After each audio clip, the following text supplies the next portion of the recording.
justice shall reign. Thank you very much. You can be seated.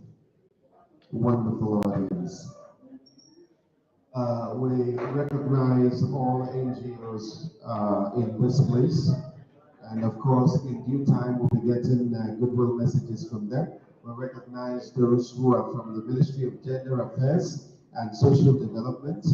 We recognize those from the Ministry of Human Development and Poverty Reduction. We recognize those who came from the Ministry of Justice. These are very significant ministries to what we're doing here. We also recognize those from the National Orientation Agency, JONINAP, WD, and AAN. I want to thank you. Okay, without wasting time, I want to welcome for the welcome remarks from INEC Enugu, and it's my pleasure to welcome the Head of Department of Voter Education and PRO INEC, Public Relations Officer INEC, in the person of Achumie Choka. Let's put our hands together as it comes to the podium. Was that a clap? Thank you very much.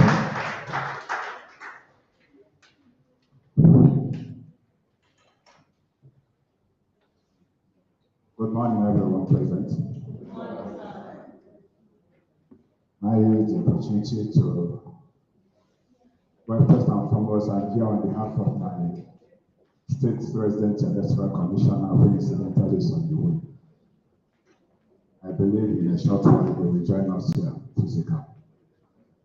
It's no other person than Dr. Joseph Chukwu. I recognize the President of Gender Affairs and Social Development, the Minister of Human Development and Poverty Reduction, Minister of Justice, National Orientation Agency, JONINAP, WT/AAA. I probably have the honor to recognize my sister and colleague from our headquarters, Mrs. Bennett Goodness. Ladies and gentlemen, on behalf of the resident electoral commissioner in Enugu State, Dr. Joseph Chukwu, I present this special remark. It is my pleasure to bring you warm greetings from the chairman of the commission, Professor Mahmoud Yakubu, and I'm delighted to be part of this all-important topic on ABLE2VOTE campaign towards a more inclusive electioneering process for persons with disability, PWD. As we all know, the acceptable standard for a successful election is being free, fair, credible, and inclusive. In the context of election management, inclusivity is the undertaking to create equal opportunity and a level playing field for civic and political participation by all eligible Nigerians without discrimination, and to ensure that all eligible voters are able to seamlessly exercise their franchise regardless of gender, disability, displacement status within the territory of Nigeria. The Commission is particularly pleased to note that the 2023 Electoral Act Section 54, Subsection 2, provides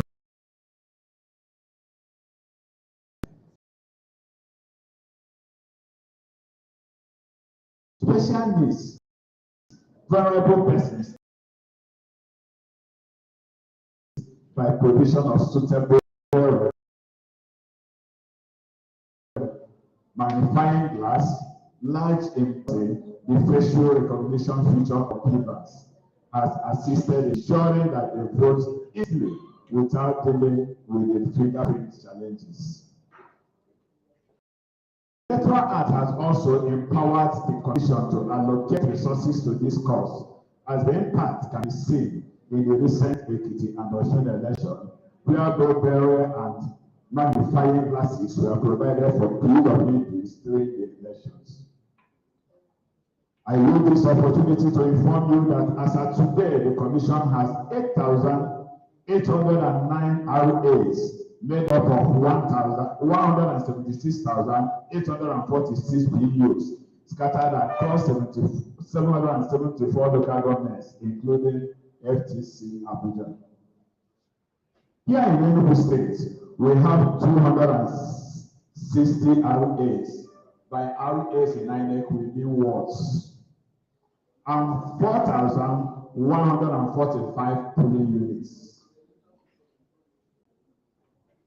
The display of preliminary register of voters for scrutiny, claims and objection is ongoing at all registration through wards in the 17 local government areas of the states.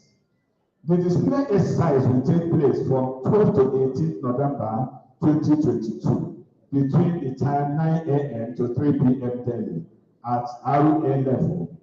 The exercise will continue at local government level from 19 to 25 November 2022 for claims and objection.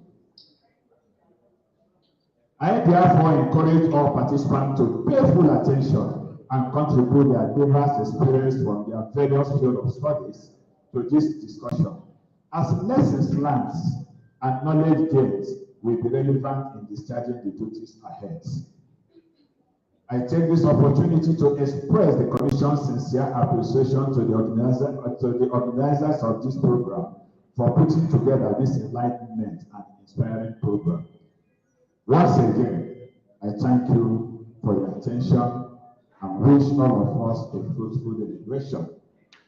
Like I said, my commissioner is on the way, and in the meantime, he will join us for the program. Thank you for your attention.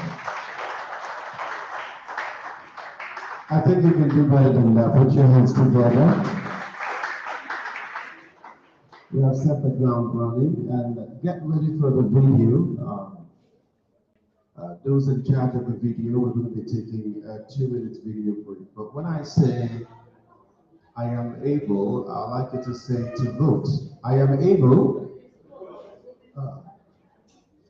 I am able. That's what we're here to do. I am able to vote. I am able. I can't hear your voice. You sounded like you borrowed the voice, so you're very careful so it doesn't crack. I am able. I am able. Okay. We'll take a 2-minute video. I'd like you to watch attentively. We'll be right back to take the next step.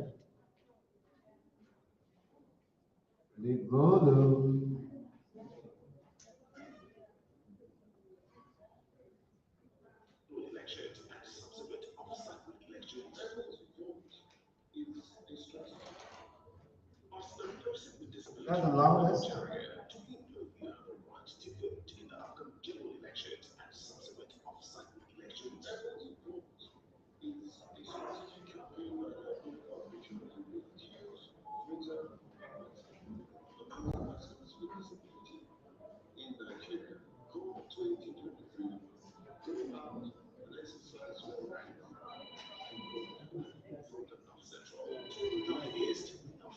Southwest, Southeast, and South-South. The ABLE2VOTE is safeguarding disability inclusion in Nigeria's electoral process through its ongoing nationwide voter education campaign for the community of persons with disabilities. The ABLE2VOTE activities will commence with the national press conference in Abuja on the 18th of October 2022, while state activities will go in Abuja, October 28th, Kaduna, October 24th, Gombe, October 21st, Port Harcourt, 27th, Enugu, November 16th, Lagos, November 21st. Is that the loudest it can be?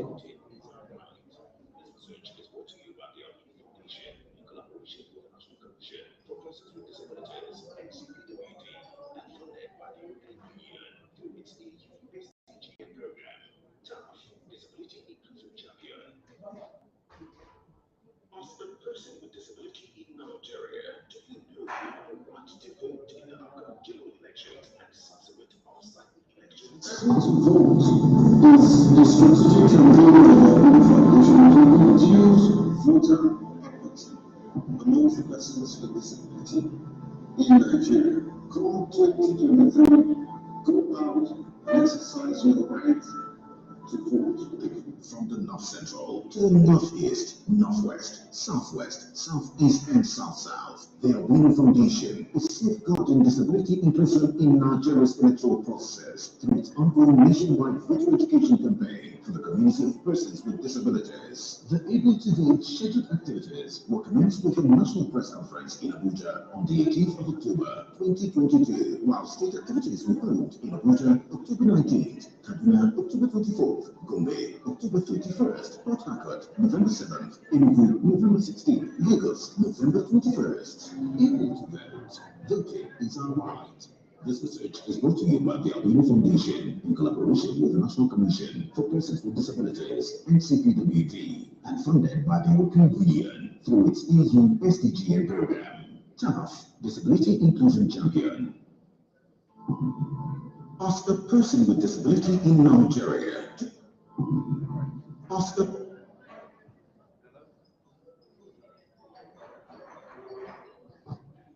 Hello? Okay. I hope you saw the video and I hope you got one or two things from the video.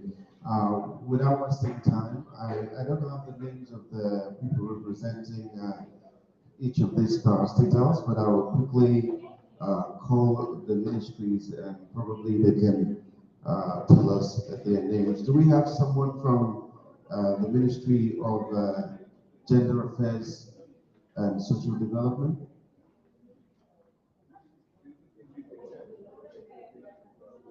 Ministry of Gender Affairs and Social Development. Do we have someone from the Ministry of Human Development and Poverty Reduction? Okay, do we have somebody from the Ministry of Justice? What are from the National Orientation Agency? Okay. Quickly, we're going to take, of course, if you watch the video carefully, you will see that what is happening here today has happened in some other places and will happen in some other place after today. So I'll like to welcome the program manager, Ndefreke, to give us a highlight of ABLE2VOTE campaign covering Abuja, Kaduna, Gombe, and Rivers State. And let's have it. Let's put your hands together as she comes.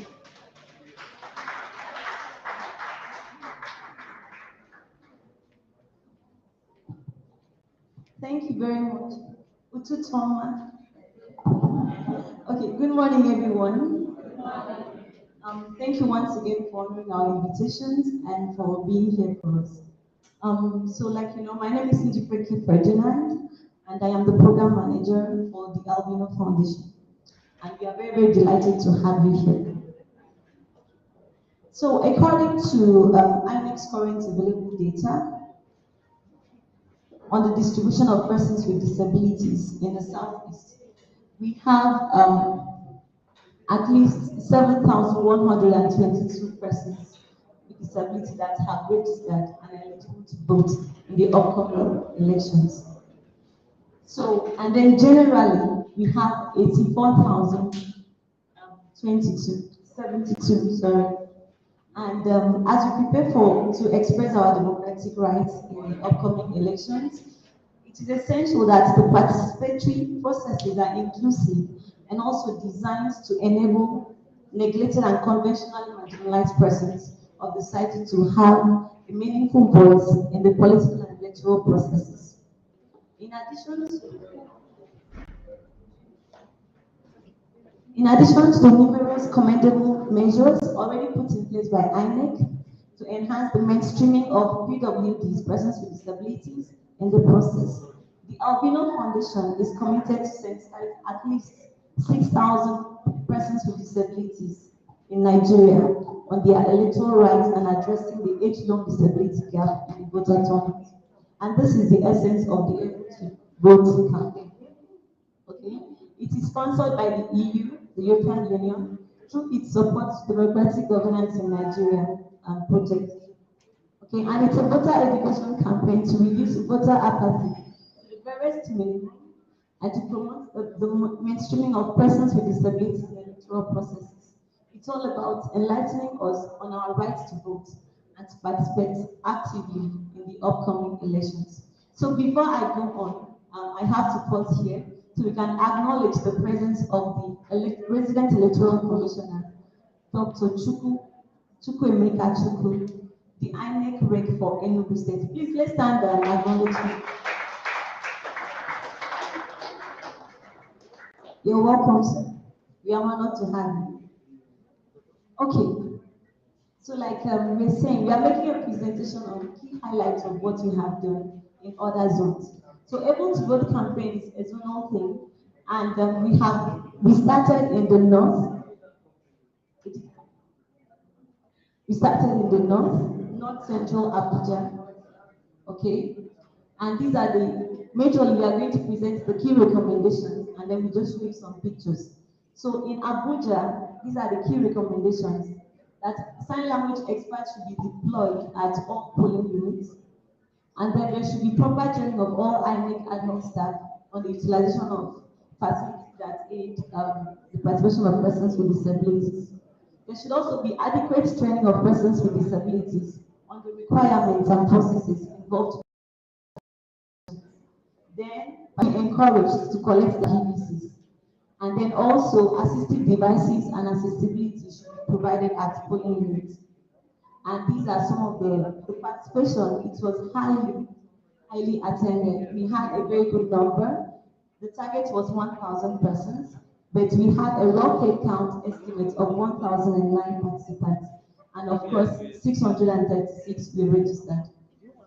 And they came from all the states within the North Central Zone, from Abuja, from Benue, from Kogi, from Kwara, from Nasarawa, from Plateau, Niger, and then we had other people. And these are some of the pictures from the event. You can see the CEO of the Albino Foundation, Mr. Jack Epele, Ambassador Jack Epele. Okay. Those are some of the pictures. We had the privilege of having the INEC chairman, Professor Yakubu Mahmoud, in attendance.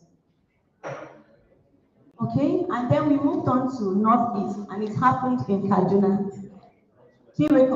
Northwest, sorry, it happened in Kaduna, and these are the key recommendations. First one was on security. It should be enforced for persons with disabilities at polling units, because should there be a situation of violence, they may be helpless to run or escape. So security should be enforced for them. And then also, INEC should increase and improve their implementation processes and policies on enabling PWDs to participate effectively in the electoral processes. Then persons with disabilities were also encouraged to stand up and support themselves and also participate actively in the electoral process to enhance its success. Then they were also advised to apply and be enlisted as INEC ad hoc staff. And like we may know, the application is ongoing, the recruitment process is ongoing. You do well to participate. PWDs were also encouraged to contest for elective positions, which brings me to announcing that come November 28th, the Albino Foundation is going to be having a mentorship forum, a capacity building session for persons with disabilities who are already contestants in the upcoming elections.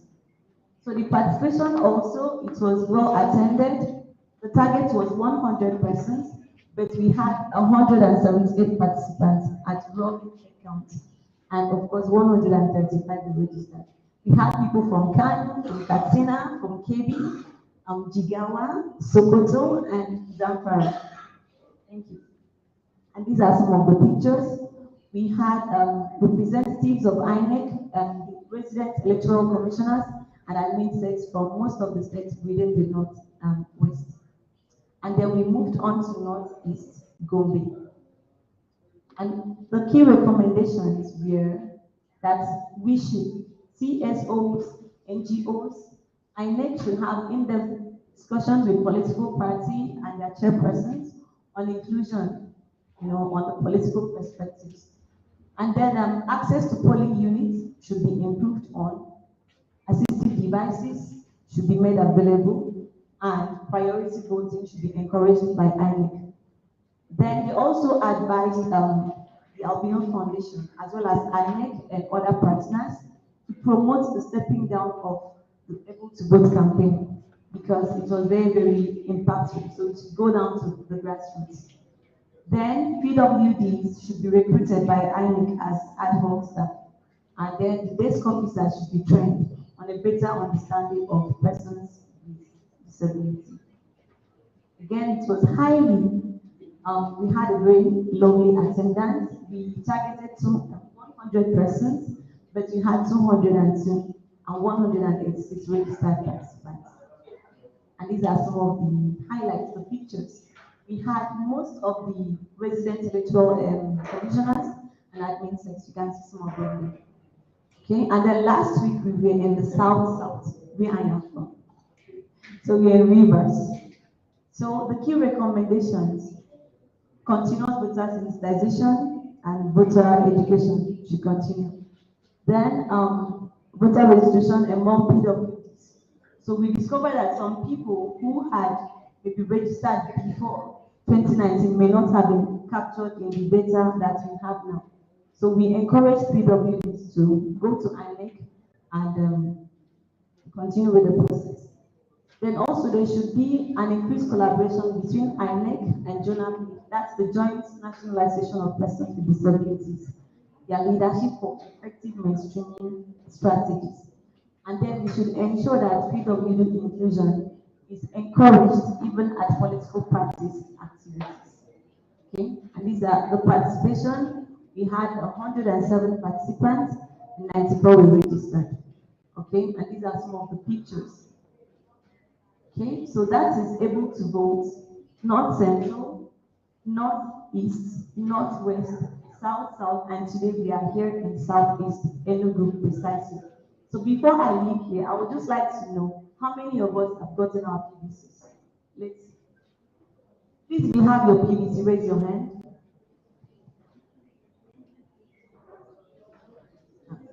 Okay, so how are we going to have our voices heard if majority have gotten their PVCs, but a lot are yet to?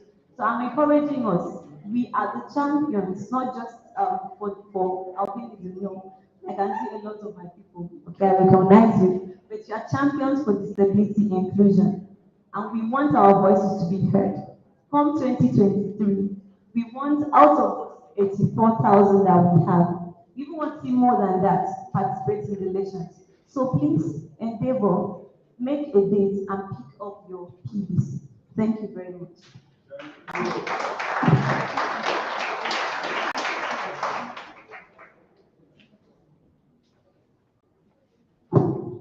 You can do better than that. Put your hands together one more time.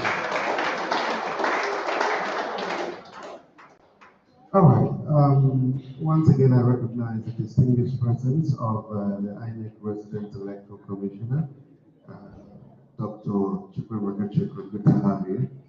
And without wasting time, let's take a goodwill message on behalf of the Albinism Association of Nigeria, and the secretary is here to do that. The secretary of AAN, Albinism Association of Nigeria. Okay. If you want to clap like nobody's watching.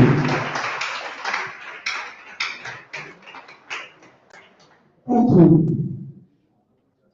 My name is Asogwa Okuchukwu Adeze. I'm the Secretary of the Albinism Association of Nigeria in Enugu State.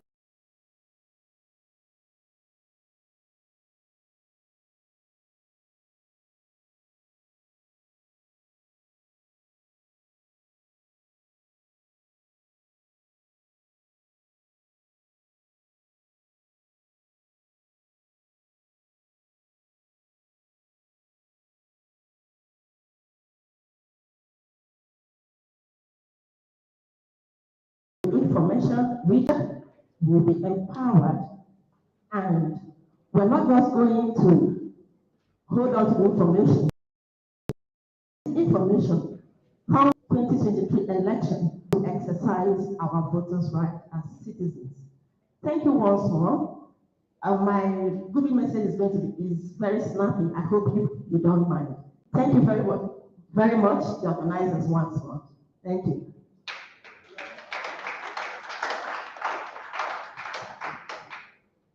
Now you're clapping like someone is forcing you. Put your hands together.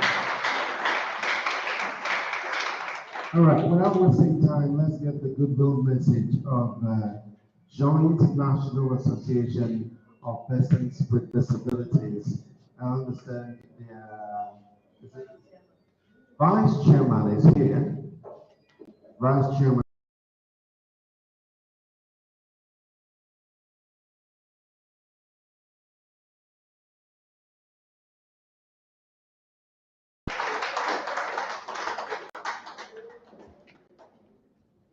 You're welcome.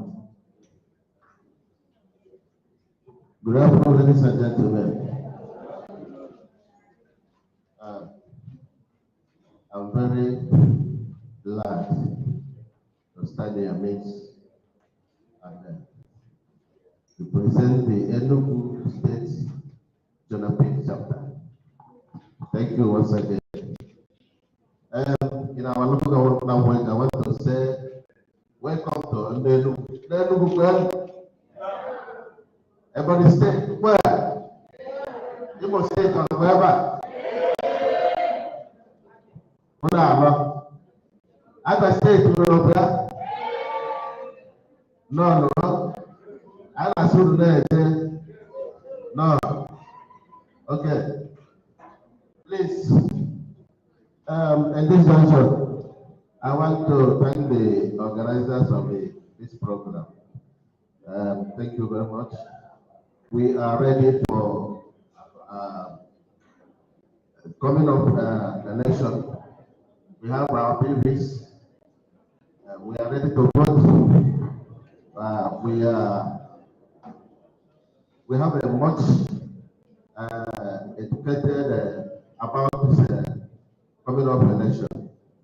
So we sincerely thank the organizers of this program to enlighten us more on this coming up election.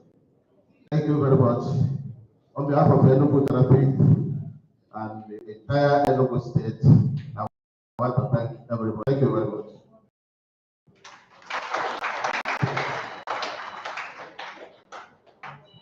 Thank you very much.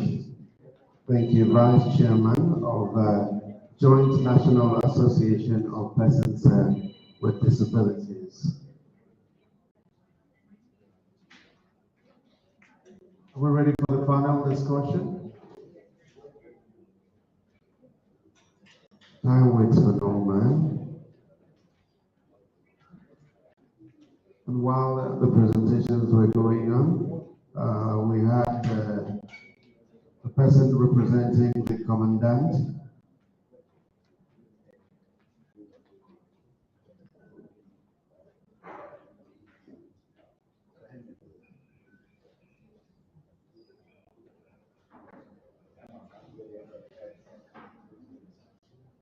All right, so representing the commandant, NSCDC Enugu State Command, we have CSC Danny Manuel Iwuchi. We invite you for your goodwill message, short goodwill message. No claps. You're welcome.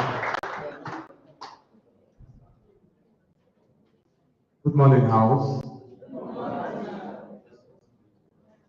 I am privileged to be among great people like you, great men and women of our generation. I want to appreciate you because I know that God is doing something great in your life. Yes, I draw this inspiration from the fact that my personal friend, Jacob Belle, I discussed with him yesterday. I wanted to know if he would be here. He told me no, that he's in Abuja. I discussed with him yesterday. I've always been in your programs. You have always carried me along in other programs. I want to tell you congratulations. You know why I'm congratulating you? Yes. For you to have called yourself together and to say, I am a voice, recognize me. It's a great milestone.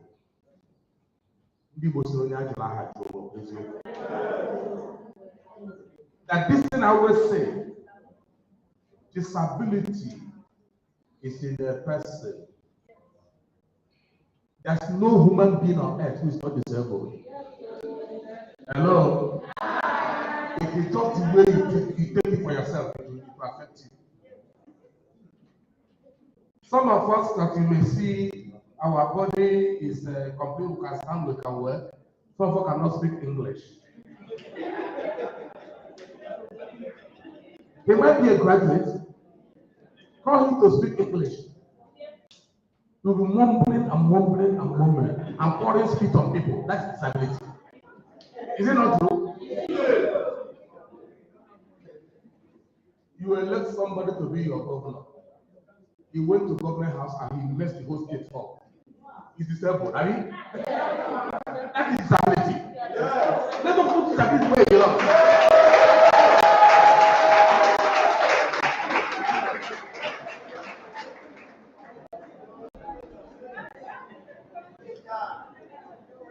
Your physical appearance has nothing to do with your membrane. What we're talking about, put your brain to work and use it to prove to the world that they are wrong. So don't allow anybody to pity you.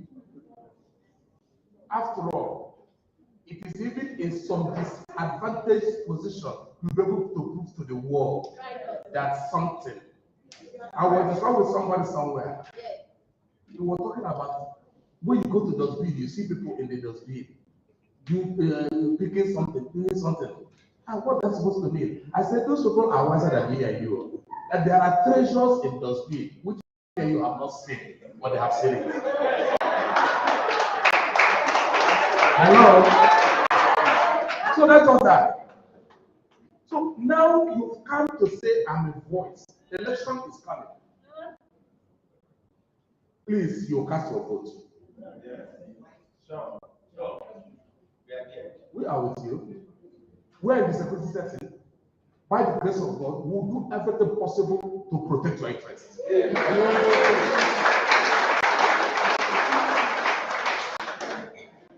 After all, those of them that have put us in trouble and messed our country up, their hands are held, you know complete, but they are disabled. It is disability that put an end to what it is. We don't allow people to tell you that you are the one who is disabled. Now, the worst disabled people are even in high places in Nigeria. They go to London, they go to America, they see all good things happening there. But they come to the country to upside down. They are disabled. So I want to say congratulations. Please, let's go on. I'm with you, and may God bless you all in Jesus' name. Thank you. If you enjoy, put your hands together.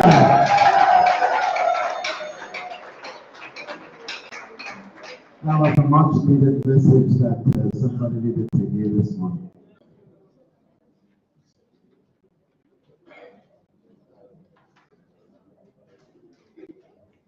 All right, just before we get into the panel discussion, let me bring the INEC Electoral Commissioner for Enugu State to speak to us, Dr. Chukwuemeka Chukwu. Let's have him.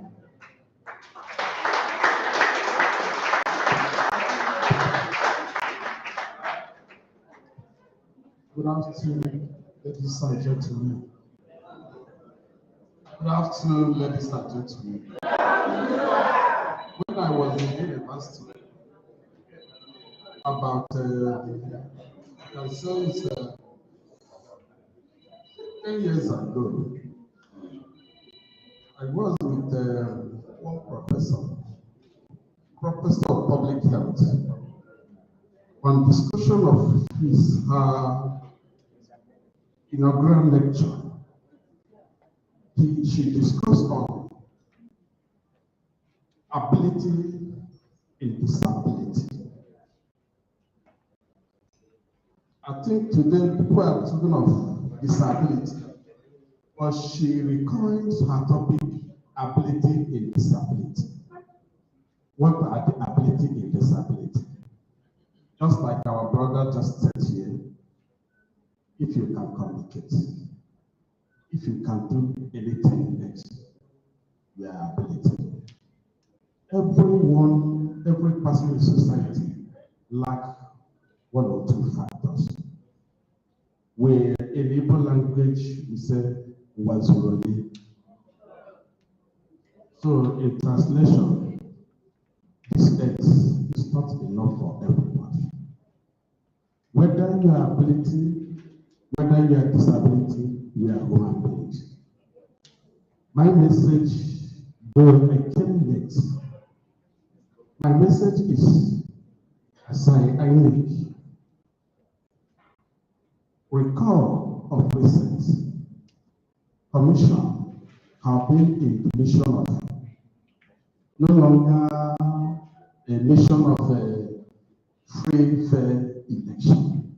But today we are titled it free, fair, inclusive election. Who are we inclusive? That's the question. Every person that's eligible, every person that at the age of 18, these are people that we are calling translate by inclusive election. Today, 2023 election, barely about 100 days to the end of the presidential and the national assembly election. And we're having this program in Southeast. We, as INEC, Nigeria, and in particular in Enugu State, every person in society is able. You have a place in INEC office in Enugu State. That is my assurance. From today, all of us, our HOD, voter education and publicity is here. Our HOD, electoral operation is here. After this meeting, your leader, you can go to our office. We provide a place for you. So to integrate you on activities of the Commission as far as 2023 financial is concerned. On that note, we will prove the world there is ability in disability. Now, dear ladies and gentlemen, Commission, you recall the part of the election 2023 and the other previous election conducted in Nigeria. 2023 is very, very peculiar. As a result of introduction of technology into the system, either we will combine manual and the electronic. When we say the manual, you can identify a person where he is or her in our pattern or in our something we paste on the wall leads to what we call the display of the voter register or register of the voter. We paste it in our notice board across the ward level, across the offices. What you do, call your brother, let him or her lead you to our office. You check whether your name is correctly spelled, correctly written. If you start, go to our various local governments, our offices, ask for your BBCs if you have not committed. This year election, just like I said, is very big. We are using electronic ballots. We will bring example of beavers to show you so you know how it works. So that the day of election, there's no way these days, as far as INEC is concerned, your vote will count. It's our assurance. Once we vote, wait for your vote. The vote these days is in the polling unit. It's no longer on the way, it's in the polling unit. Once you vote, wait. If you cannot wait, take a distance. the vote will be uploaded at the point of the voting polling unit. So, my dear ladies and gentlemen, let me also remind us here that our registration portal is still on the station of the ad hoc staff, because I heard when one of you mentioned some other states where people have met, and they discover, and one of the key recommendations is increasing of the ad hoc staff by all the disability persons. From us here, just like this, all of you will be included in registration. But one thing you have to do, one thing you have to help us, you have to Google in our portal. Either few weeks ago, you have been trying, and either the portal is at the point to stop, either the point is network. But you can try with us today. This you can hit on INEC press-app.com/press. If you can hit on it, you can do the registration very fast. Or you can hit on press.inecnigeria.org. So thank you. We wish you well as we continue today's deliberation. And I think knowledge passed today will be for tomorrow and the generation to come. You are highly welcome in Enugu State. Thank you and God bless you.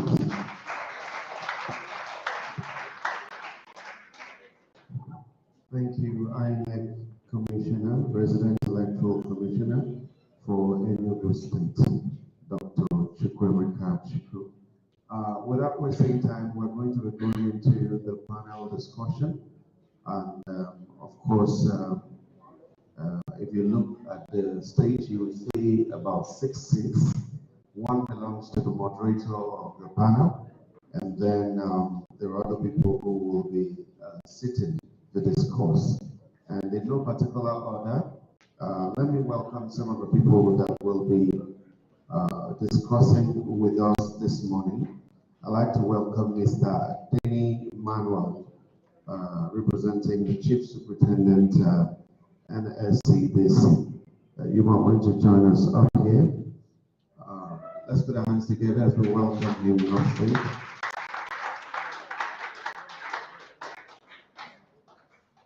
There's a seat for you here. Let's also welcome to the stage Mr. Larry Ogwego, who is the Director of Human Rights Volunteer Corps. If you want to clap, clap well.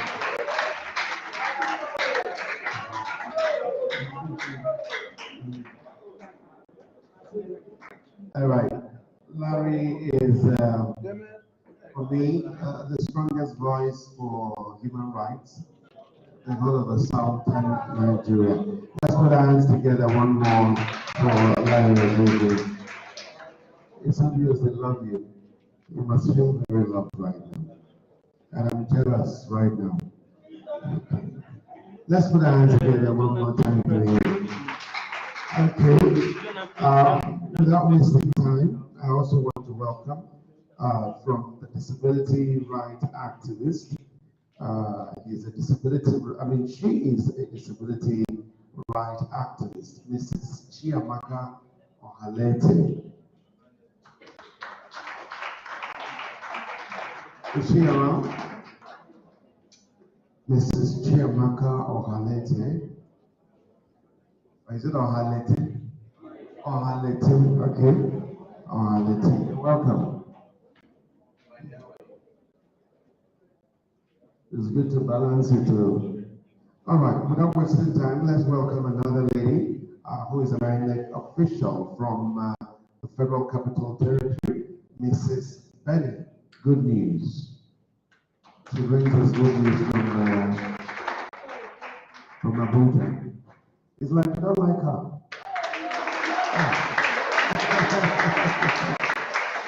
Mrs. Benny, good news. Good to have you. The best women should go one side. They're here because the other gender balance.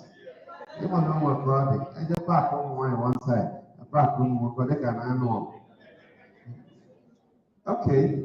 To represent the INEC Resident Electoral Commissioner, we want to welcome back Mr. Achumie Choka. If you don't mind, you're supposed to be part of this.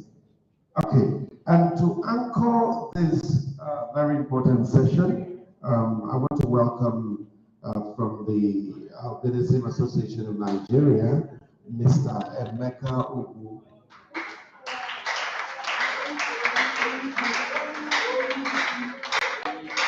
You're welcome.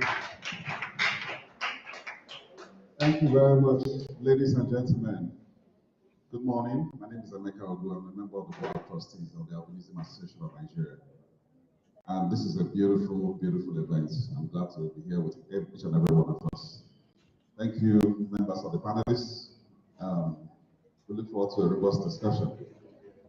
As you see, I would like to take a cue from the INEC Reg, who just made reference to ability in disability. And what do we have on the screen here? Able to vote.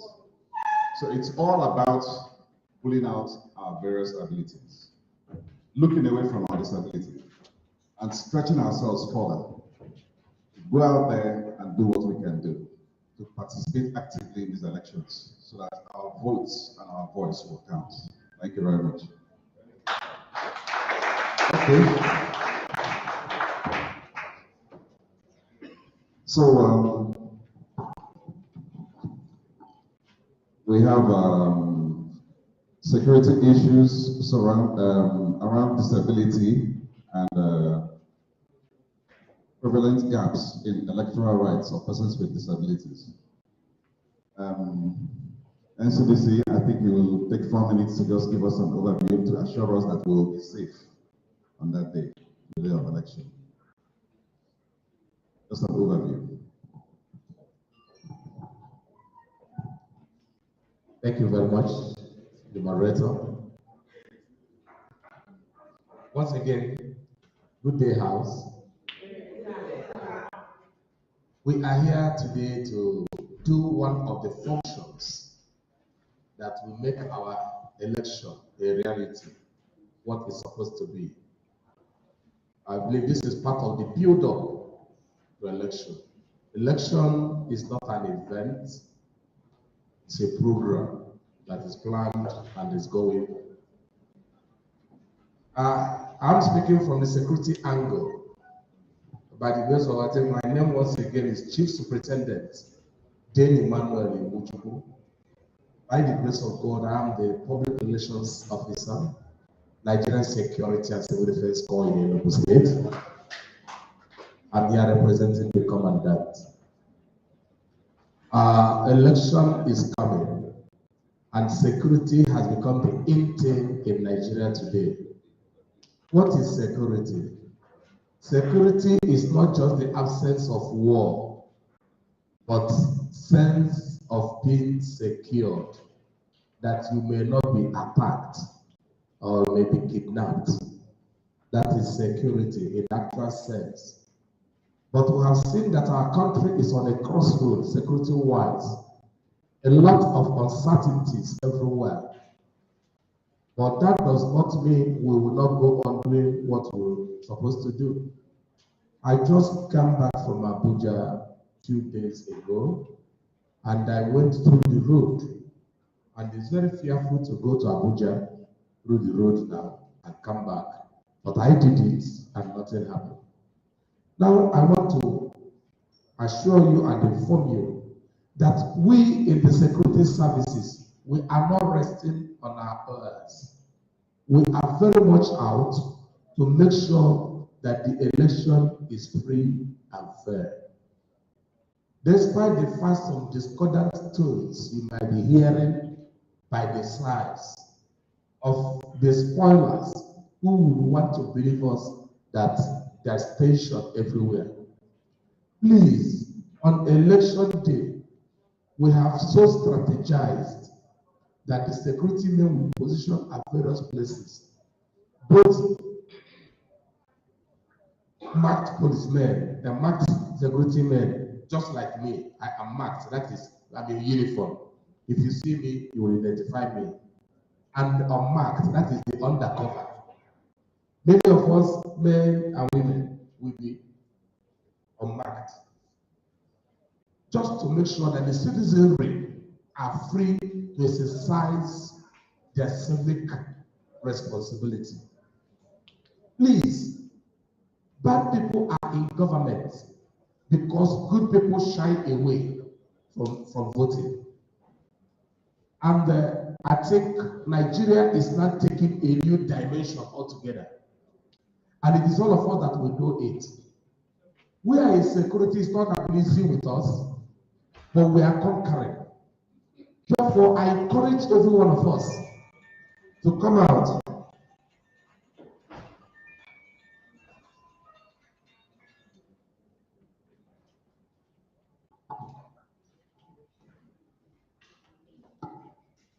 Sorry for that. I encourage every one of us to come out that day. There is adequate security. Hello? Maybe all of us here are Christians, isn't it? What happened in Anambra election? Exactly 1 year now. November last year. My relations were calling me from all parts of the world that I should not go to Anambra election. I'm from Anambra State. You were telling me not to go. My second, who is here with me, she's from Enugu State here. The sisters were calling her, make sure you don't go to Anambra. And I told them I'm going to Anambra. That if there's any other person that will run away from Anambra election, it is the bad people and not me. We went to Anambra election. Election was held and nothing happened. I think you are all aware. 2023, election will hold and nothing will happen. In Jesus' name. So please, the assurance is there. Come out. We are there to do what man can do. Then God will not do what we cannot do. Let us pray together and come out for this election. They said security is there for you, and by the grace of God, we shall make it. Thank you.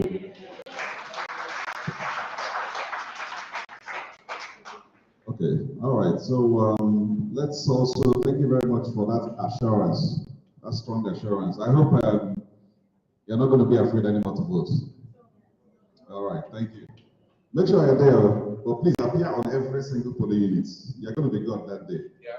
I will drop my number. Okay, no problem. No, but you didn't get what I said. I said appear on every single polling unit. You'll be omnipresent.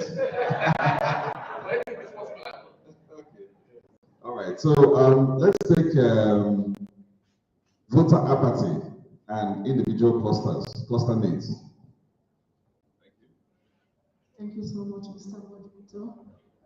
Voter apathy in Nigeria is no longer a new thing.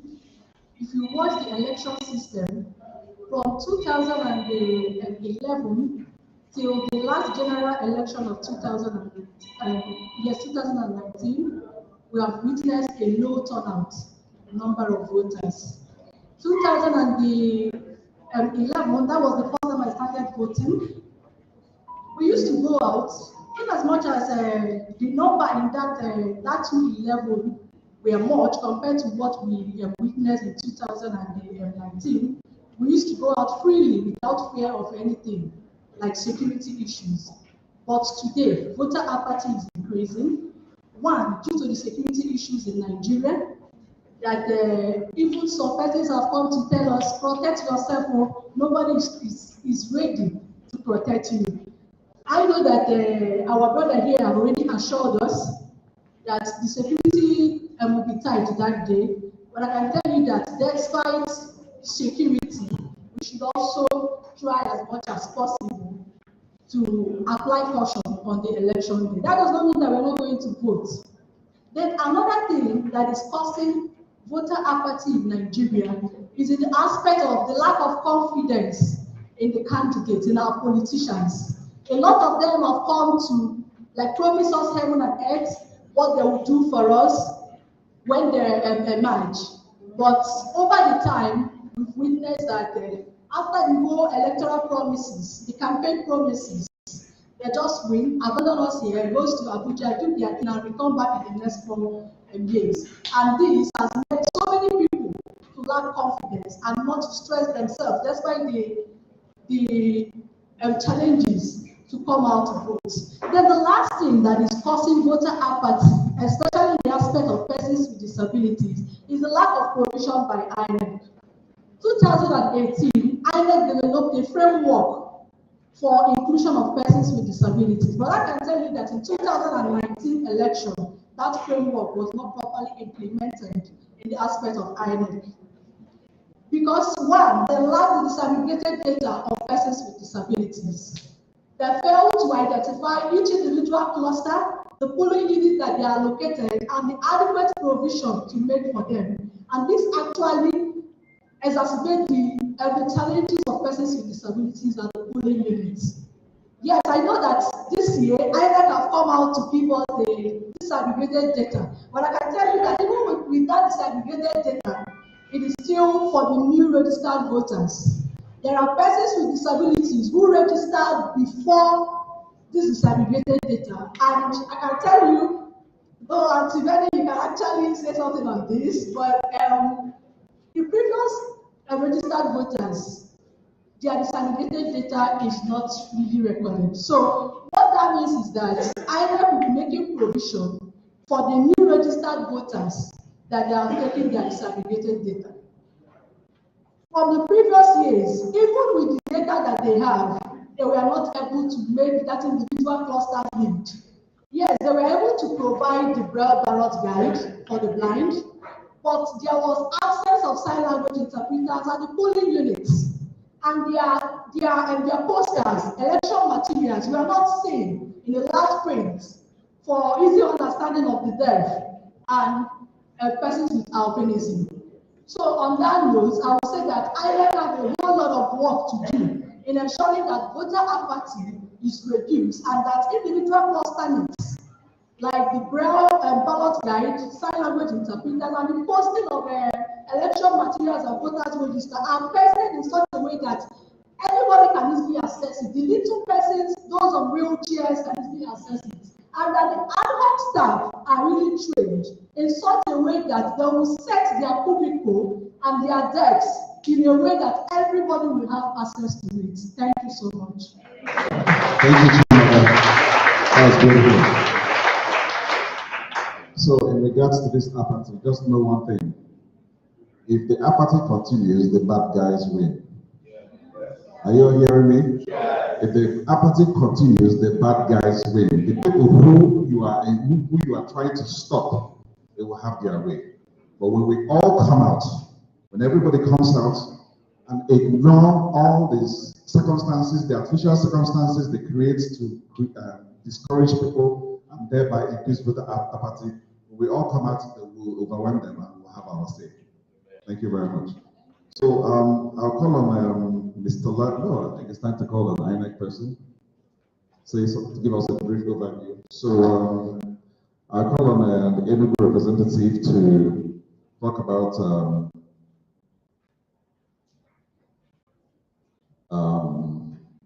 which of them? Let's see.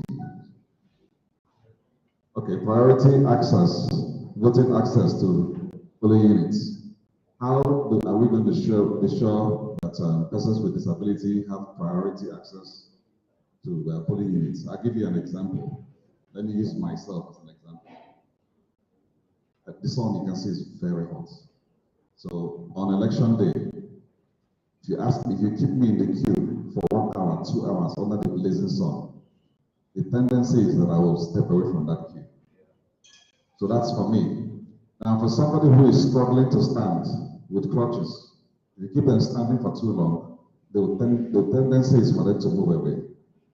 So how do we get priority access on the voting day so that persons with disabilities can exercise their franchise without being discouraged? From the current electoral law, the Commission has made provisions on how to protect people with disabilities, not just people with disability alone, both the elderly, the pregnant women. In any way, the Commission has made provisions, And even the other staff have been trained in such a way that they give priority to all these people. Even if you could recall during our continuous voter registration that was suspended a few months ago, you'll find out that on the registration guideline, people with disability, people that have one problem or the other are given, priority attention. Even when you come with, kids, you find out that you give them access to the register immediately so that you can go. In the same way, on the election day, the commission has been trained the ad hoc staff to give priority attention to people with disability, so that they are not kept for too long on the line there. They are given access to do their voting process and do whatever that will take them there so that they can do it and go immediately. Like my honorable rep rightly pointed out, after the voting, if you still want to stay behind and see what is happening, you can stay so long as you don't create problems, within the voting circle. Like he said, actually, we are talking of the apathy on the day of election. The truth about it is that you can't stay on the fence and there are people questioning games. Remember, the bad people, they never sleep. They don't sleep.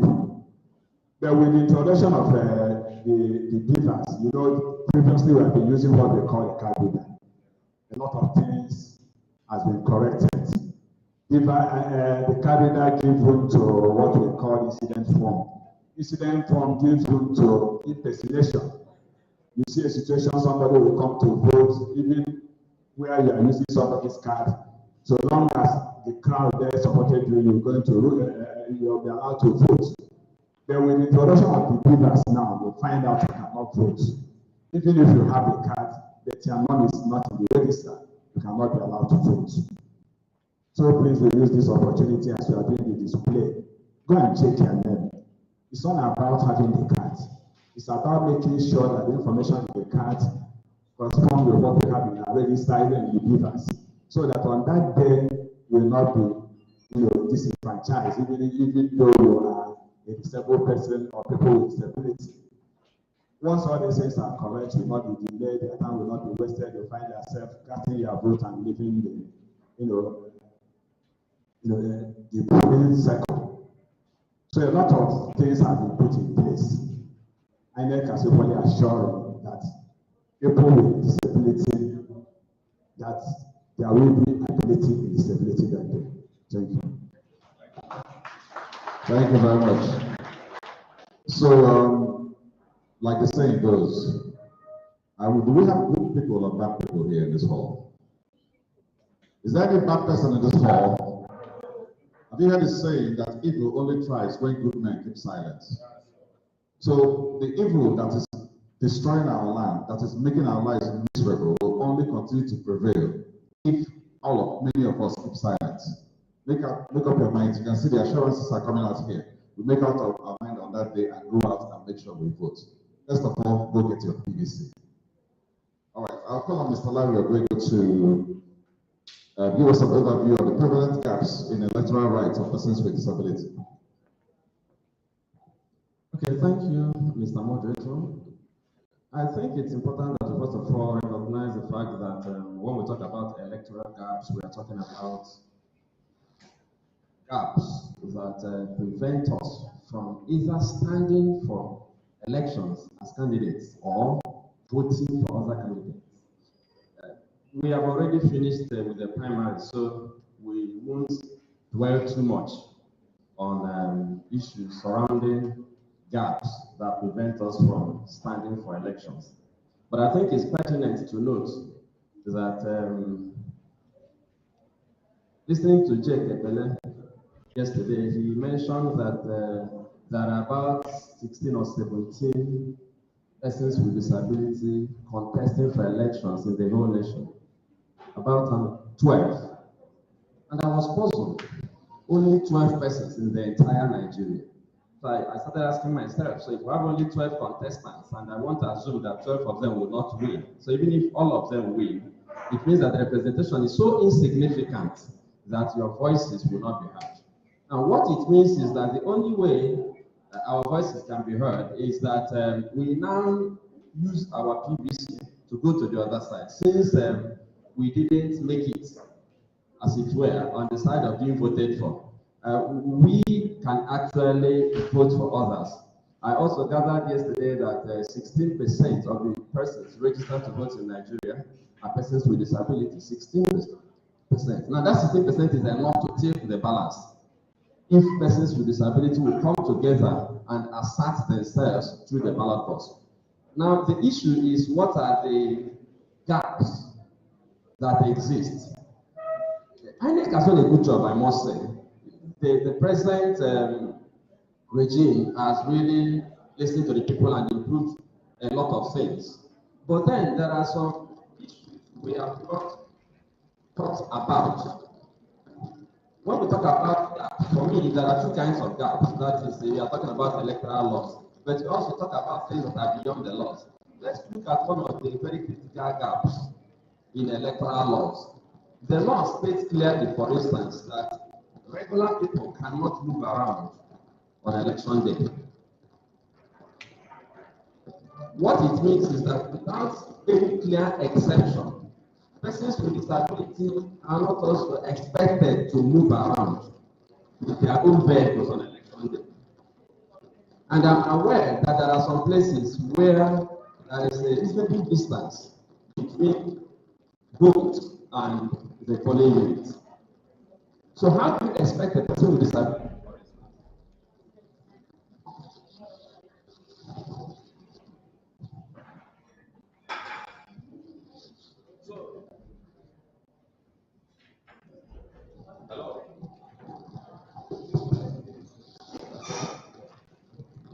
So the critical issue is, how does a person with disability cover that distance comfortably from his or her home to the polling unit?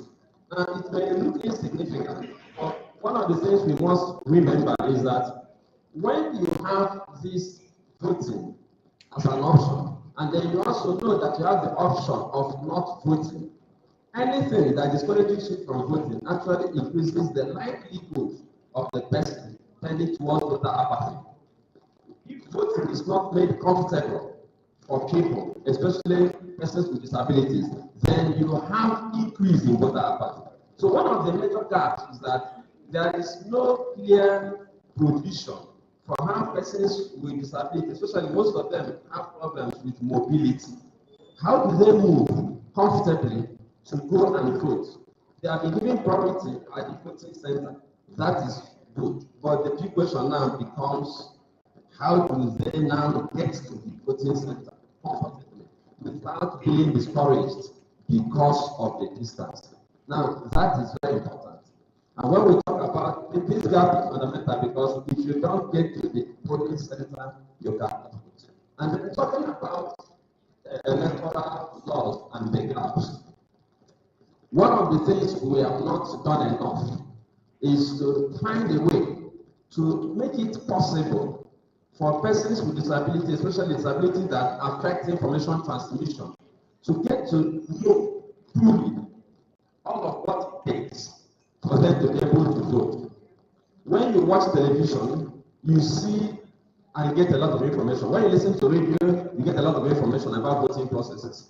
But then, for a blind person who may not have reading access to media, for a blind person who may not be able to watch television because of power issues and all of that, how does the person get materials? Have we considered the blind? Have we considered the deaf and dumb who need special attention? Because some of them may not even be literate. But most importantly, this is very important. Have we considered persons with disabilities in rural areas who may not even understand your regular sign language because nobody has to tell them? Now, the challenge here is that we have not captured them enough in our legislation, partly because they don't have a voice, because they are not able to speak for themselves, because they are not even captured by mainstream organizations that speak for persons with disability. What happens is that they are largely forgotten.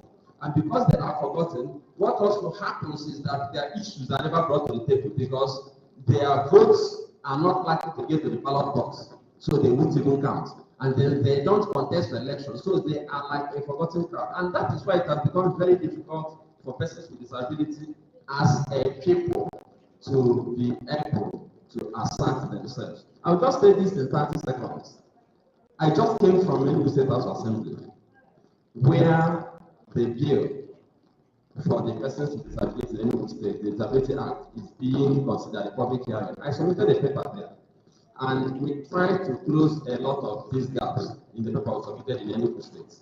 But one of the things I reminded them here, which I keep reminding everybody, is that talking about electoral gaps, we should realize that every single person who has the privilege of walking around, of being able to see, of enjoying all of his or her faculties, is actually enjoying those things by the grace of God.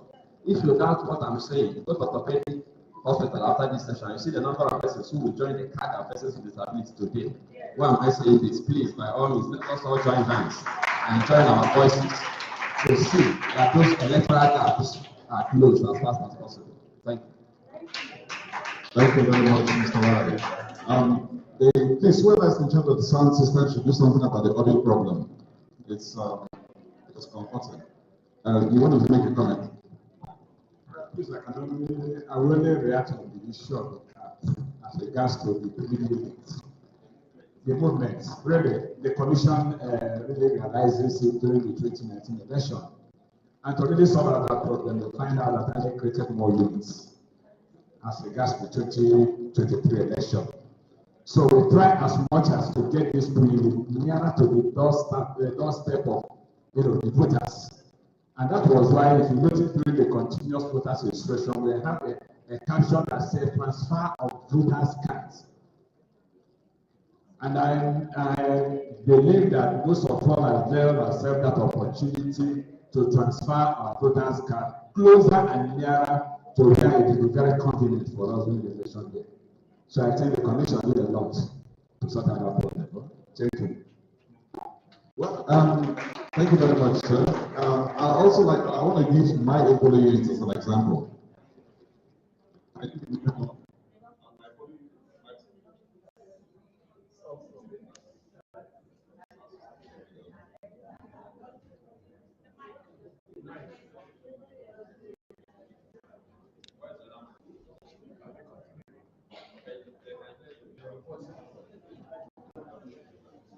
Okay, while working on the sound system, please can you? Okay, all right.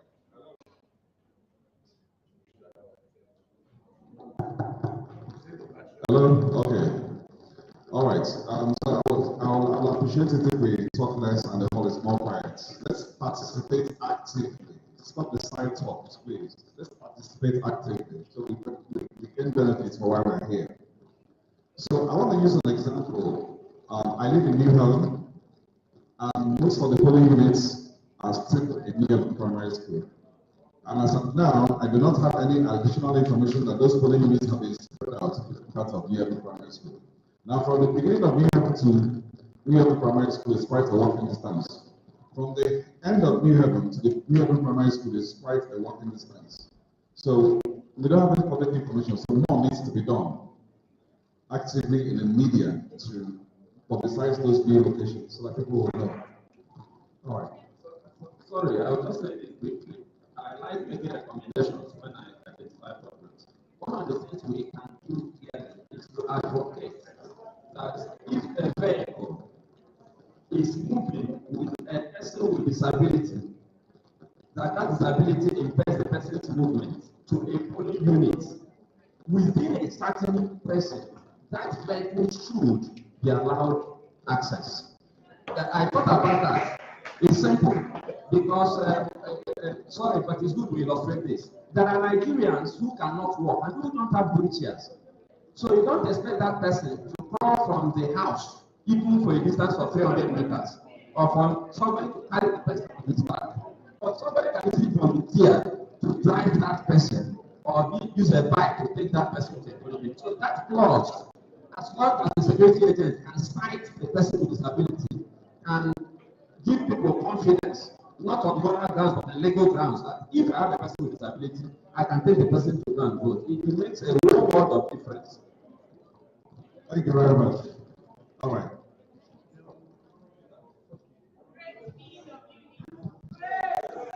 Great PWD. Are we happy to be here? I'm very excited to be in your midst because whenever I hear anything about persons with disabilities, I'm happy to be part of it.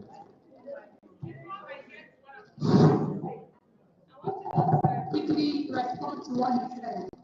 As you know, INEC cannot do everything alone, and INEC is an law-abiding institution. I'm happy he just mentioned about coming from the house. They're trying to speak about disability law to be domesticated in Enugu. Disability law to be domesticated in Enugu.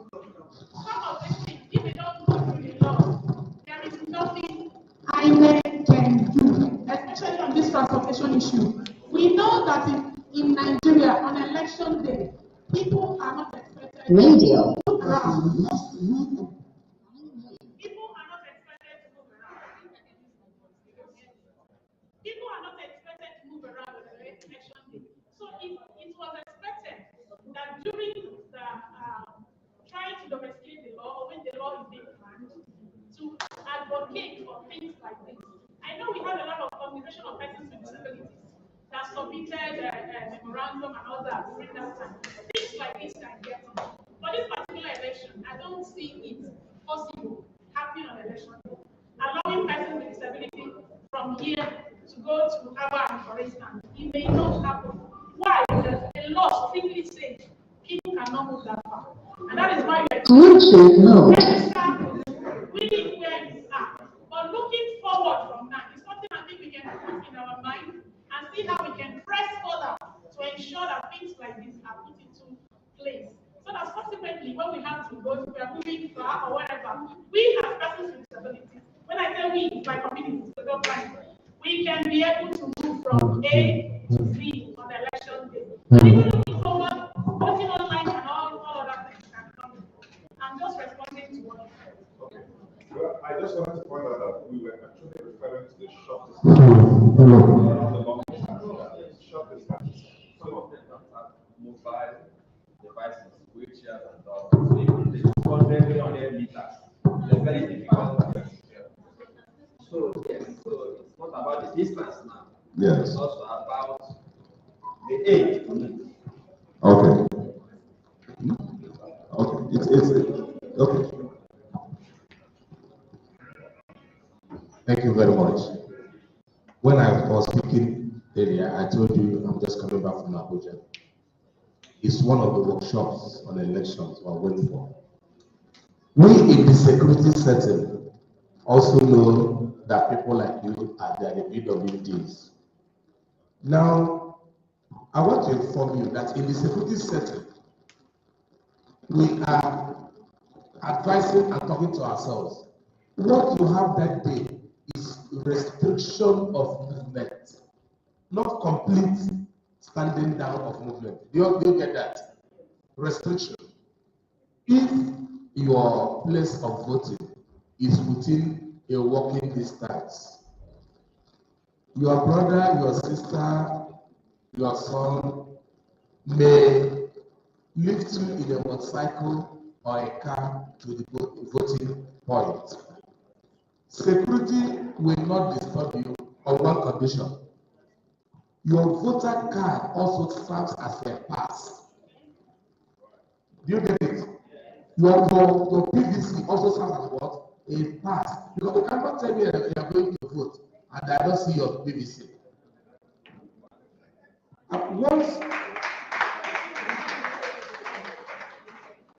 Once it is within the vicinity where you live, you are allowed to move to go and cast your vote. But make sure that you don't hide under going to vote and be doing other things without your voter's card.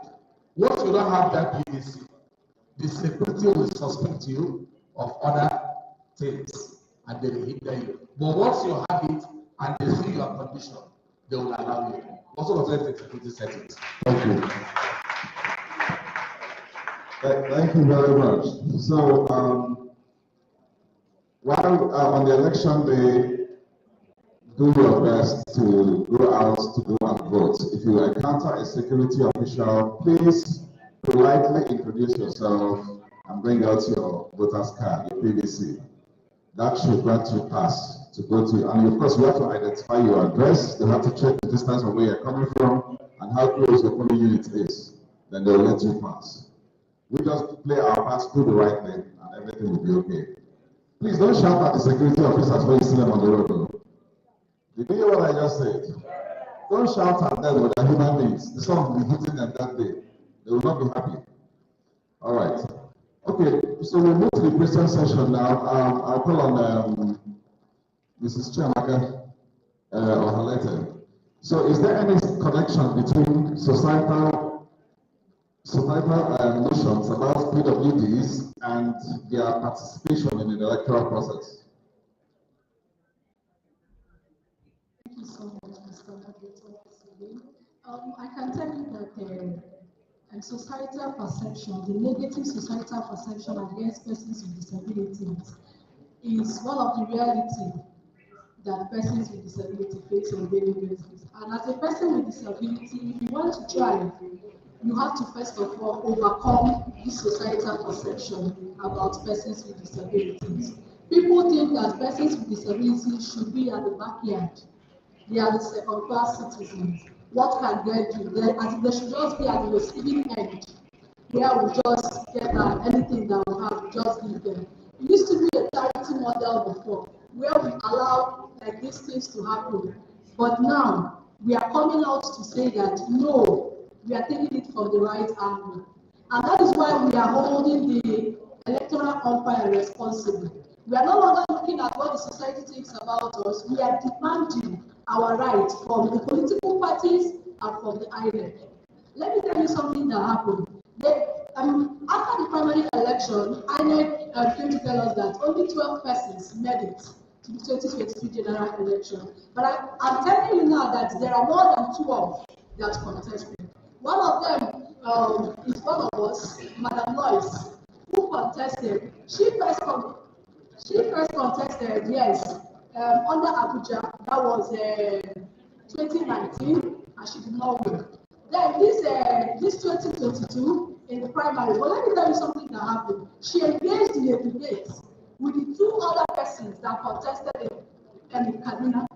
Somebody called over the radio and was now like, for the two men, they are good to go. But for you, a woman and a woman with disability, you have no place. Please just go and rest. This is a woman that has defied all odds to register as a political member, pay her dues, purchase the form, and now come up to the stage where she's engaging with other persons. And you are coming out to tell the person to her face that she has no place as a person with disability and as a woman. Who does that? And this is the reason why persons with disabilities, OPDs, are engaging INEC. We are not looking beyond what people are thinking about us. We are engaging INEC. We remove all barriers to our participation. And we are also sensitizing our people. Let us stop the attitude of being on the fence. Go out there, join a political party, let them see you. Do not go there to ask for arm. Do not go there on a charity basis. Register, pay your dues. Do not collect any arm. Demand for accountability. If there are any barrier to your participation in the political process, raise your voice about it. As long as you are a political party member and you are paying your dues, you are entitled to demand for your rights. You are doing this not just because of yourself, but because we want to change the narrative, because we want to change the society, not just for us, but for people who are coming after us. Every day by day, persons, like people get disability, every day by day. So you don't know who you are doing that for. So I am like advising us. The center perception is what we see on daily basis. We live with it. It's always here. So we are no longer looking at it. We are looking beyond that. To go out there, to participate, join political party, demand for your rights. If the political party units are not accessible, just say about it. Speak to them. about it. I know that some political parties are trying to incorporate persons with disabilities in their activities. Some of them have special leaders, but I am telling you that I'm not too comfortable with that special leaders. We also need to occupy some sensitive positions in the political party, because until we join, some certain things cannot change. If we continue to take the position of just a special leader, I can tell you that nothing will change. We need to occupy other sensitive positions so that at that decision-making table, we will engage them. If they are producing their campaign materials, we should also remember or to remind them that we have persons that are hearing impaired, we have visually impaired, and because of this, you should make these election materials, these campaign materials accessible for all. So there is connection. And actually, but my advice is that we should look beyond that so that we can change the narrative. Thank you.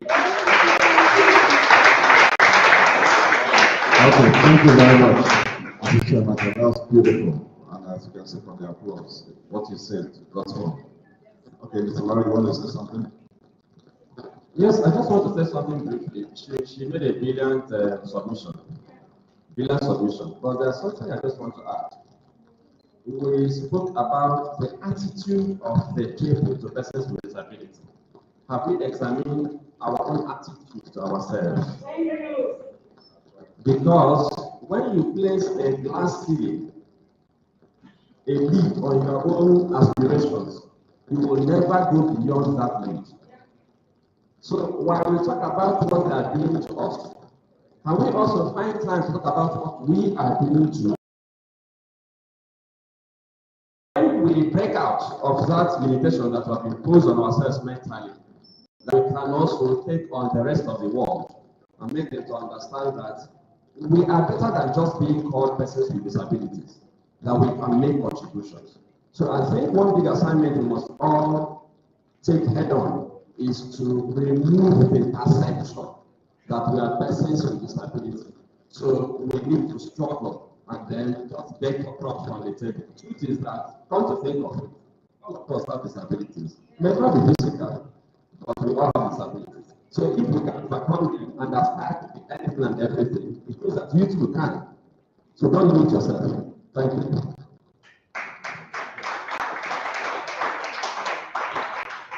The moderator, you've done the first round. I was expecting to be called. You went back to Camapign. Larry, so I don't know whether it's coming later or I should go ahead. All right. You know, a lot of times we think we are not part of it. Just like Chairman said, we are part of the process. When she was talking the first time, I brought my bag because I have some things inside I would like us to see. This is a Braille ballot guide. This is a Braille ballot guide used for the 2019 general election. Remember, in 2019, we had a lot of political parties, almost something, if I'm not mistaken. All the parties are here. And the endorsement is on it. Before this was used by the visually impaired and blind persons, we trained them on how to use it. For that 2019 general election, the ballot paper was this long. It was as long as this. So when a visually impaired person gets the polling unit and is being authenticated, the ballot paper will be put into this. It's just a jacket. It will be put into this list. Then the visually impaired person will use his or her hand to trace the political party. Of course, those of them that can read Braille, they were able to do this for the 2019 general election. And we still have it in place. If you don't know how to read Braille, please come to the unit with a person of your choice. Because it's not all blind persons or visually impaired persons that can read Braille. For the Enugu election, this one outside the country.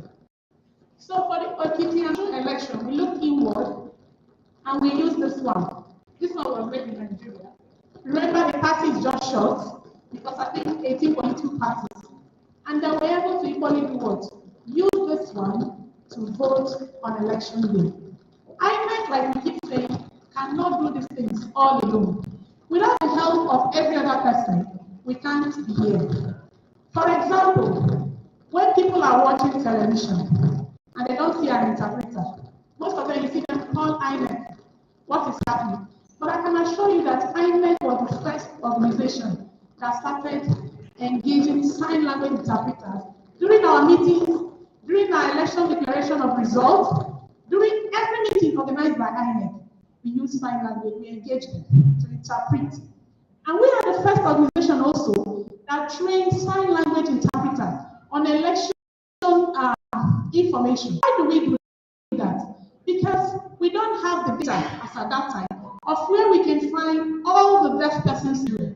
Then we engage the community of sign language interpreters and say, look, if we train you on the voting procedure, you'll be able to get down to meetings and assist INEC in taking this information to the grassroots.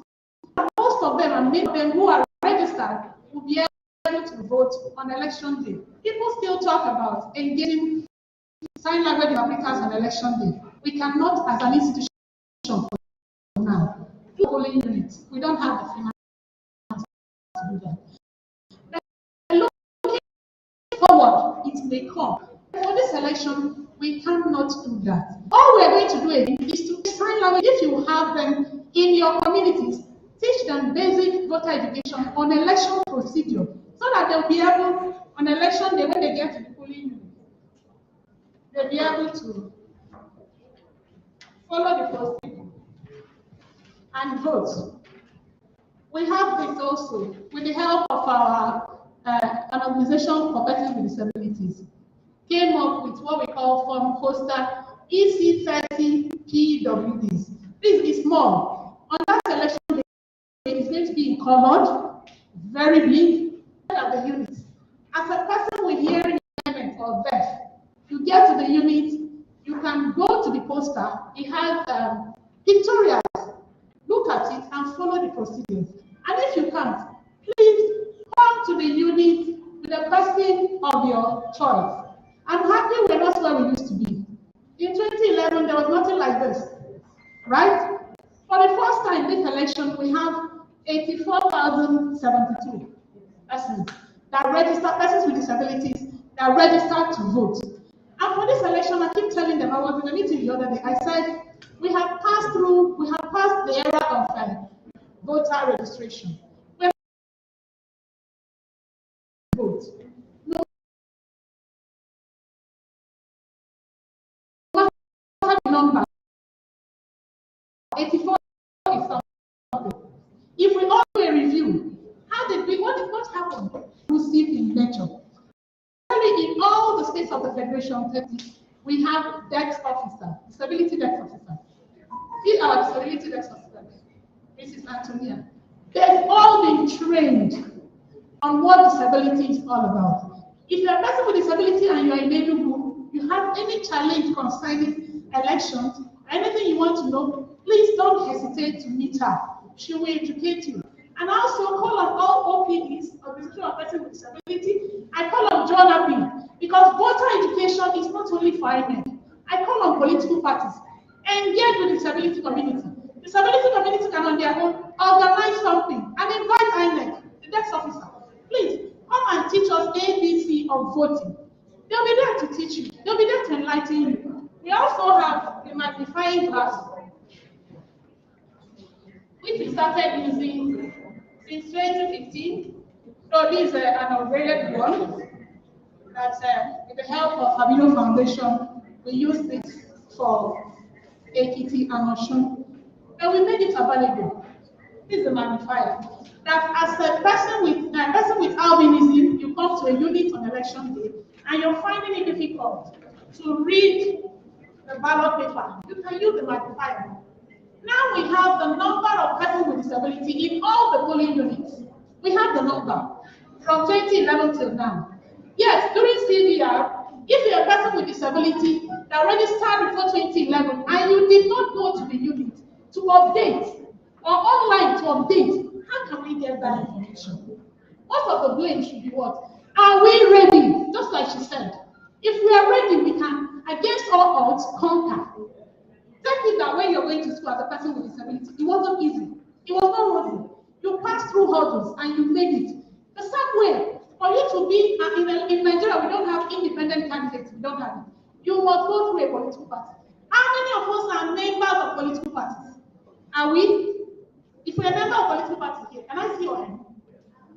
If you're a member of political party, please advocate for the stability inclusion. Be part of it. If they put their meetings at the altar, just like women, make sure you're there. Against all, except you participate, you can't conquer. In Rwanda, we are talking about men now. They are encouraging men to be part of the system because women are literally taking over. Right? They came out, joined the system, ready to take, and they took it. The same thing can happen in Nigeria. Persons with disability, to me, is an excitement. You know, I've been working with persons with disability in 2014, and I know we've progressed a lot. We may have, like she said, 12 or 16. But to me, I'm very excited because he wasn't there before. Your history or your story can be better. Then you are the one to do it. On election day, you don't move out to go and vote. So now we don't have mobile voting. We don't have online voting. Then you say to yourself, I can do it. I'm going out to vote because we have the numbers. You can make a change. More than 25 million in Nigeria is not a joke. But because a lot of them didn't come out to register. Those that are registered, please use your PVC. Make that desired change that you want. Believe me, you can do it. You can make people know that disability is not inability. Let me end with this woman. I had a person with disability, Obina, blind, working with me in the office. I'm sorry we lost him in 2020. But that guy is super intelligent. He came back one day to the office to tell me a story. He said he went to the bank to withdraw money. You know, people were queuing. He had to ask the person at the counter, please, that he wants to withdraw money. And the person asked the lady just beside him to help him and fill the teller. So he was standing and waiting patiently. And after a while, they've not called him. He was like, what's happening? Please, man, I'm still here. And the woman asked the lady, have you not finished writing? The woman collected the paper. Behold, she didn't write anything on it. Why? Like he said, she was terrible. So when he came back to the office, he was smiling. He told me, if they are calling person with disability now, they will call me back. Meanwhile, this is the best. She's beautiful, but she's very disabled. Thank you very much. Wow. Wow. Thank you very, very, very much. In fact, I'm excited. It is clear here from all that she said that INEC has been making spirited efforts to improve access. So please let us give INEC a resounding round of applause.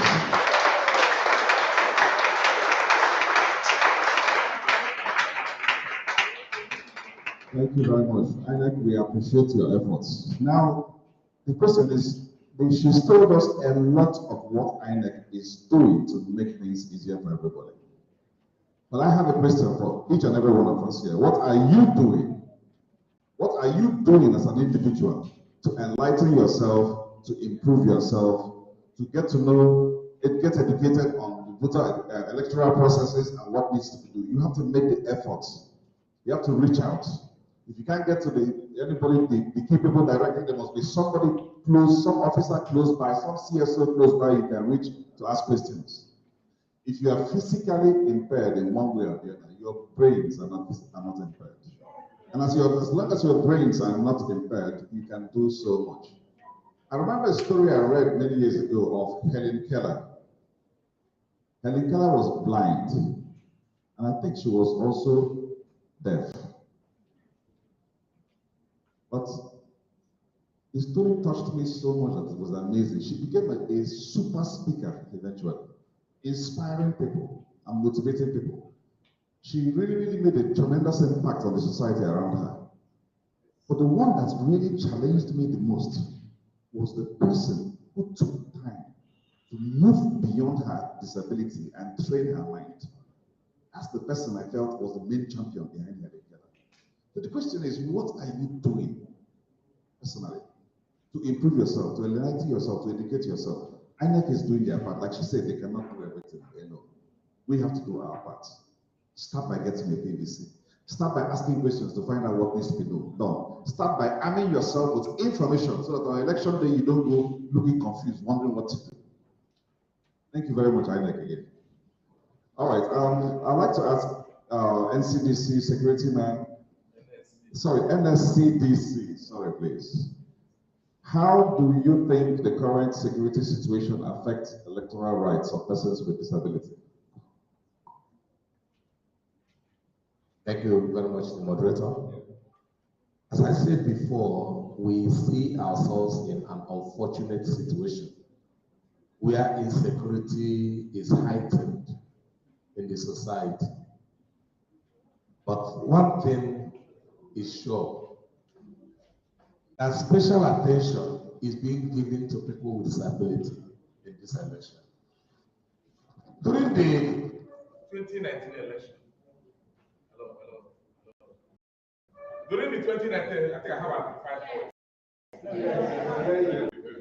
During the 2019 election, I was appointed the spokesperson of all the security agencies in Enugu State. If you watch NTA, Nigeria Decided, I was in NTA during the election. The reason is that we want to make sure that people are carried along, including people with disabilities. Let me tell you, the security situation is tense. Allow it to give attention. People make noise to create fears in people, including the so-called politicians. They will not want you to come out and vote. So they will do what they want to do. We are assuring you, this year, if I am also allowed to be the local security agencies, I will make sure that even in our meeting, even if I'm not, but in our meetings, we'll tell security personnel to pay special attention. We have been doing that. Special attention to the disabled persons and the aged. During the Anambra election, something happened. I was in one of the primary schools in Oka, and one of the houses. And I saw about two women standing by the side. No, we're just watching. And when I said, Mama, take each other. Each other to vote. What's in the air? Said, I can go vote.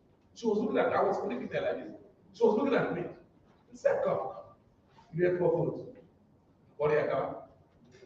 Do the man Gabby the electoral officer there. I said, please allow Mama to cast her vote. The other was following her behind. Then they allowed her to cast her vote. After that, she was going.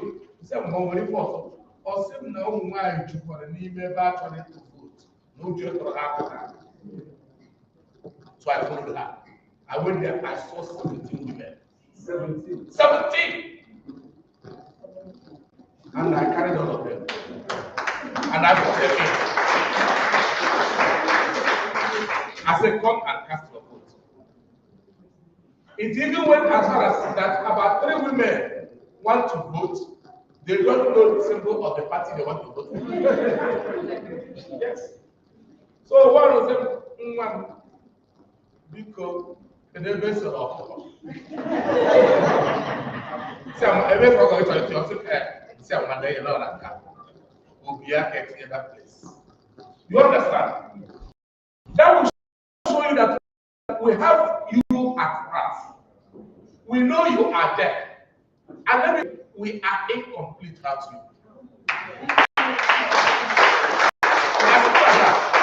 We are incomplete without you. So insecurity means we also educate ourselves concerning you. Don't see God Almighty is protecting all of us. We will do all within our possible best to make sure you are secure. Come out and vote.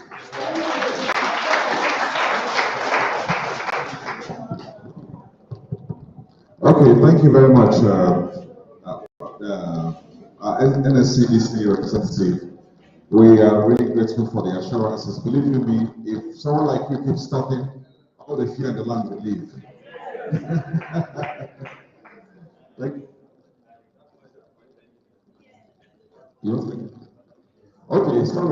Representative of INEC here wants to make an announcement. Please, it's just an information.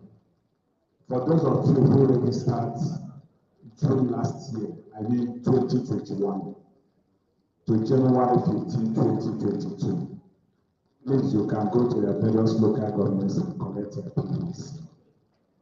For people who registered between the 16th of January this year till the stoppage of the continuous registration, the rest assured, as the commission, as the chairman of the commission has assured us, that the card will be ready probably by the end of this month. Like the publicity aspect of it, the people might say that INEC is not doing enough. We are doing more than enough. We have a little bit stayed the publicity or collection of PVC because we are waiting for all the PVC to be released. And once it's released, the rest are sure will be informed. But we really want to ask you that you are not supposed to go to INEC headquarters offices to look for your PVC. We don't give PVC there. PVC is expected to be given at the local government where you are expected to cast your vote. Although the commission is doing something to see that the collection of PVC is decentralized. But while we wait for that, if you fall within the period I've said, go to the local government and look for your PVC. Or now we are doing the display. The rebels and arrows are expected to carry the card alongside as they are doing the display. You can go to your various walls where it will be easier and closer to where you are coming from to collect these PVCs. Thank you. Right, thank you very much for that information. I hope we all took what they said and we will take advantage of it. At this point, our time is past 9 and we'll have to round up. We will now go quick to the question and answer session, and I will call on the MC, Mr. UC, to help coordinate it. All right, I've been directed to take 3 questions from each row. So we'll take all of the questions. You can also direct questions to certain individuals so that they know that you're asking them. So 3 from here, 3 from here, 3 from here. Okay, let's start with you. Thank you for the opportunity to ask this question. Hello, straight to the point. I want to make a contribution when we are discussing about movement on the election day. But I have to wait and bring it now. During the last elections, I was opportune to be working official of one of the CSOs on election. And because of that, I have my uniform. I get my uniform on me. So that makes my movement very easy. So I want to say it here that once, as a person with disability, you come out on election day, there is usually CFOs, Organization of Persons with Disabilities, that are coming out with their vehicles, looking out for persons with disabilities that want to vote. It happened in 2019. I was part of that. I know it's going to happen again in this 2023 election. Once you come out as a person with disability with your PVC, you are surely going to see any of the organizations or even voluntary organizations, FBO, faith-based organizations that will help you to your place of voting. Thank you and God bless you. Any other person from here? Okay. Yeah. Okay. I really thank you very much for coming here. Okay. We've heard from you. Thank you for your advice. But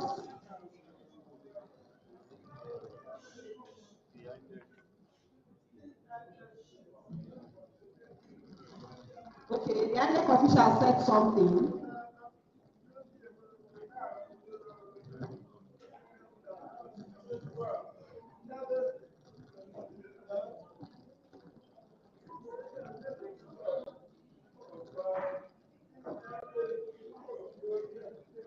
Okay.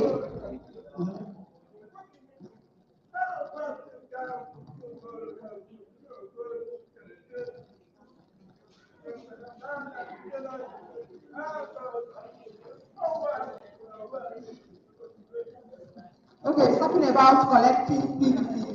Is it from the local government?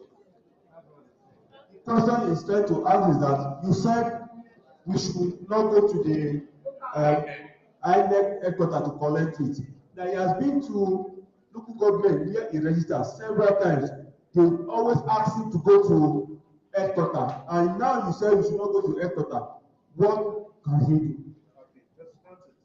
More questions? Okay.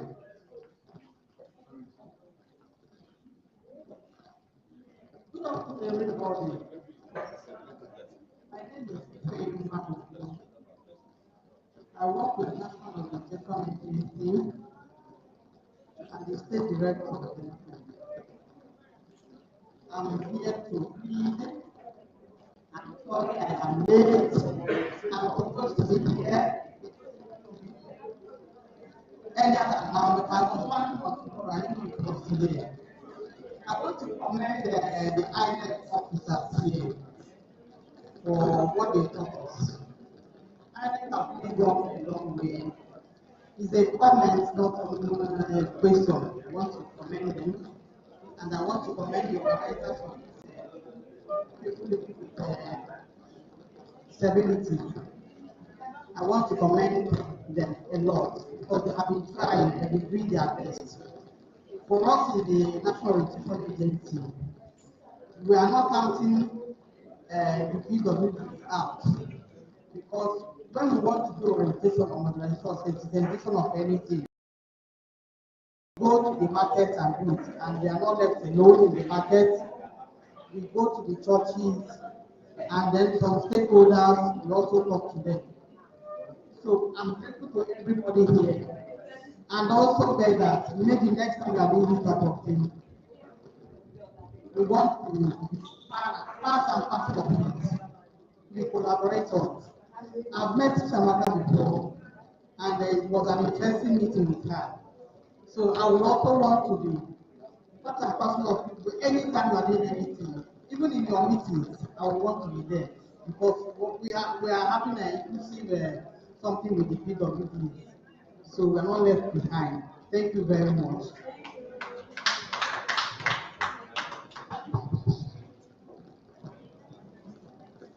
Thank you, sir. I thank everyone that is here.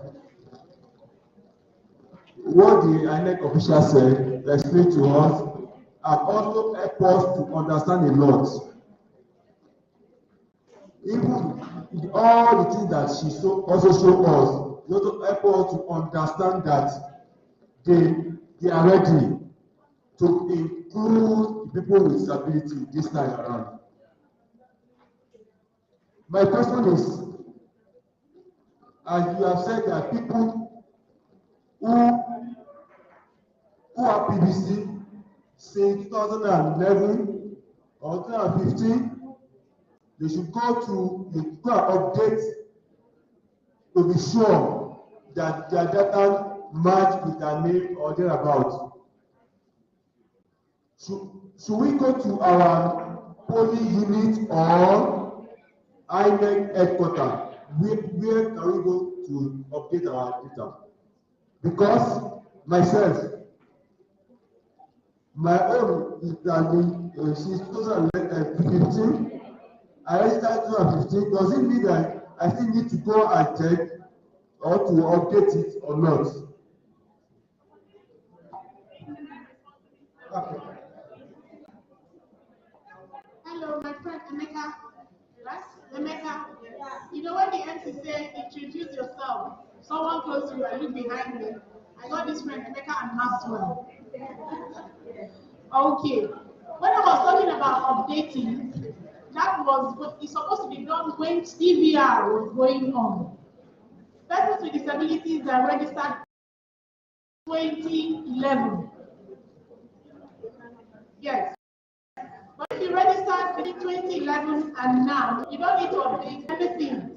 Everything is there. Your name is on the register of voters. Yes. So you're not expected to update anything. All you have to do is to go to the ward, right, sir? The ward, local government, to get your PVC if it's ready.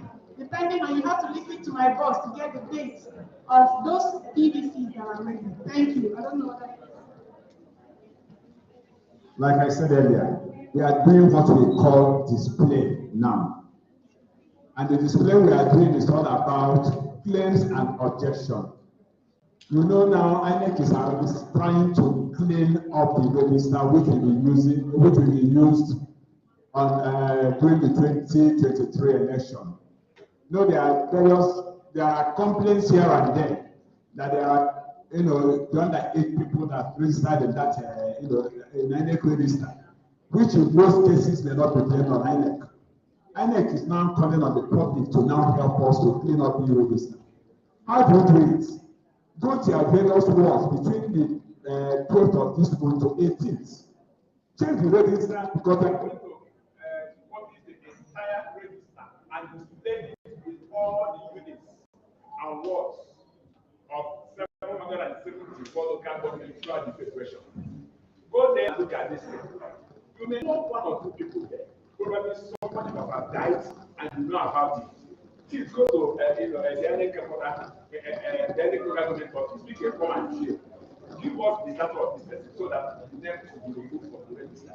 If there are anybody that you know that is underage and is registered and the name is in the register there, inform my name.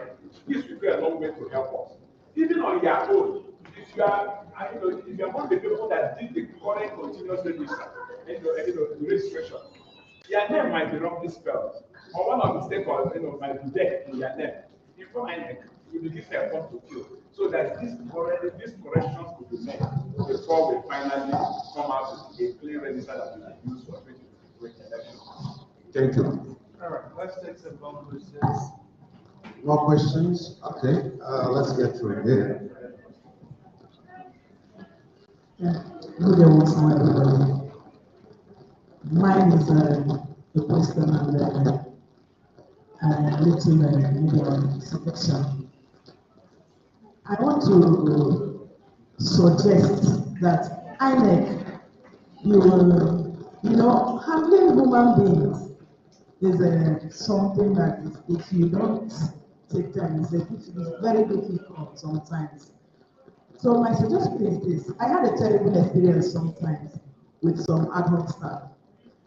When the ad hoc appeal to and handle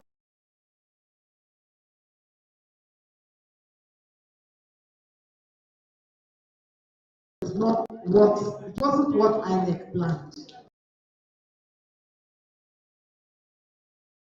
The election day, I know that most polling units, they don't have shade, they don't have seats.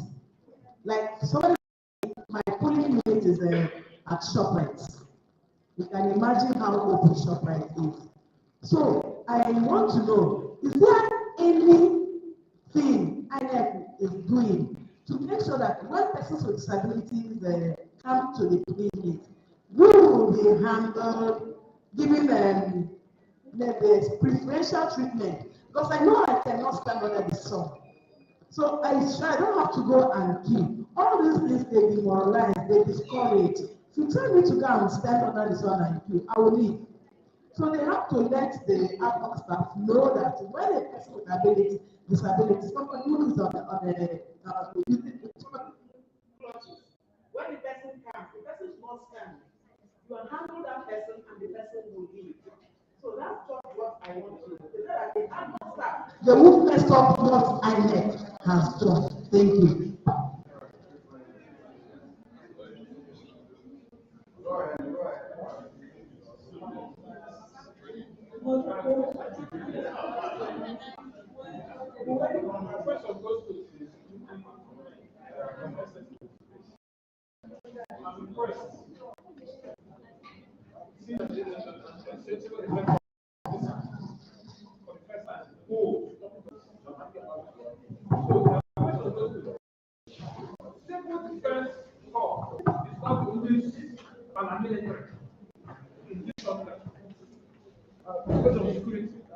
What of other people? The police, the road safety, the ABLE2VOTE.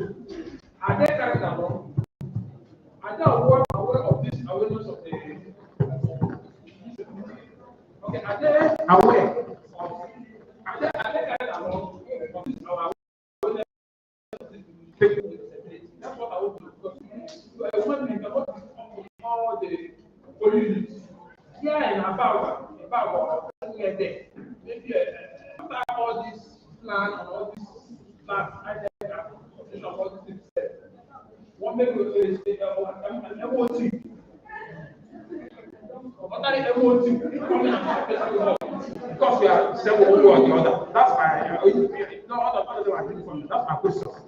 Are they carried along?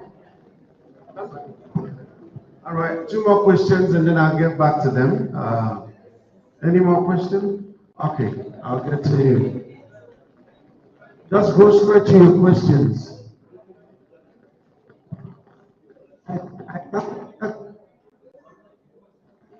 My name is Mr. Melone Benedict. I come.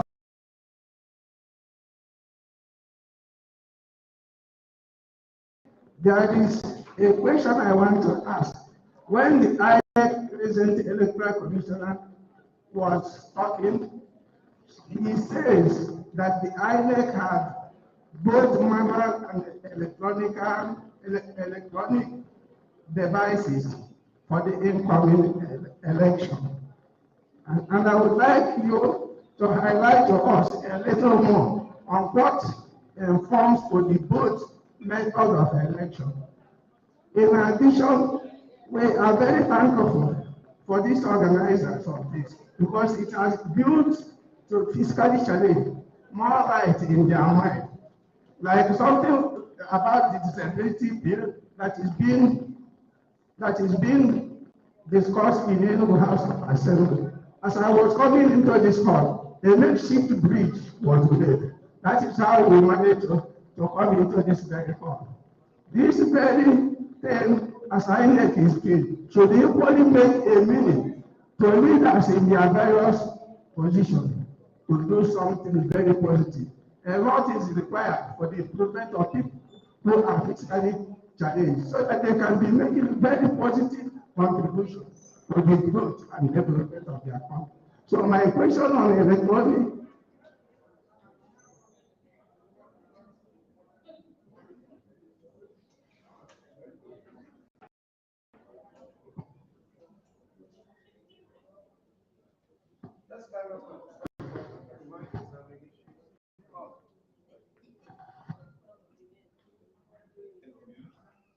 I thank you, sir, for all what you have said to us.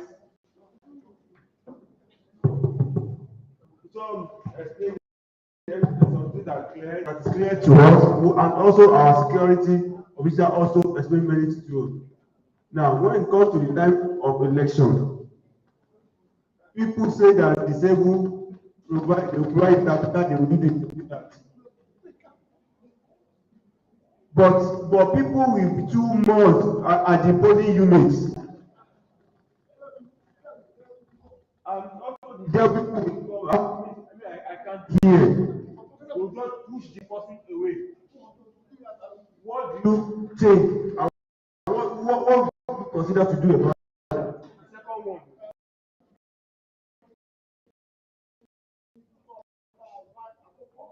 Because the number one, because people lack of. Also, I also suggest that there is a separate polling unit that is this unit is majorly for people with disability. Thank you, sir. Okay.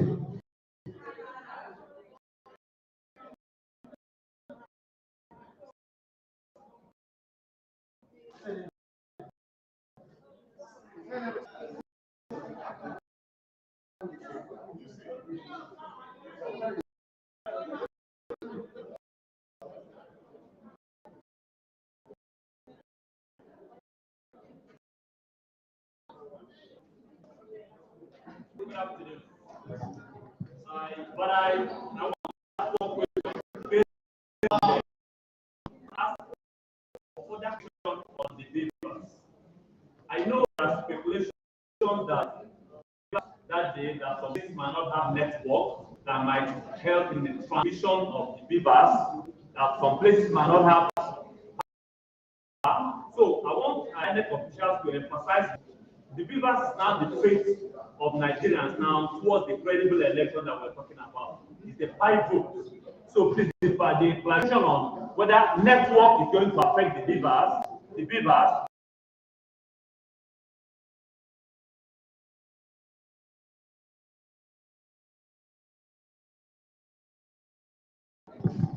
All right, because of time, let's tackle what we discussed for break. Thank you very much for your question, sir. What's your name, sir? Why is this discussion going on? This can we have order in the house? Hello. Let's have order. Yes, for you and your discussing about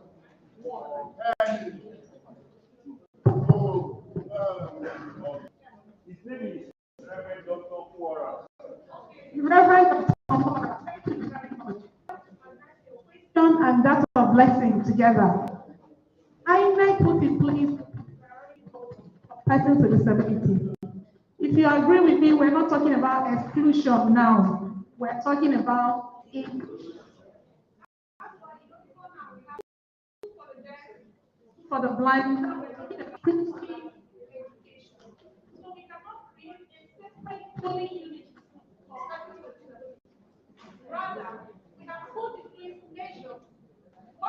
is what? As a person with disability, you come to a unit on election day. Go to the front of the queue. You are allowed to vote before any other person. I cannot do this. You tell someone who will tell someone, and everybody will get to hear what is happening. If we leave everything on board to ensure that this election is going to be successful. The election, a lot of people come to the unit. The presiding officers are overwhelmed.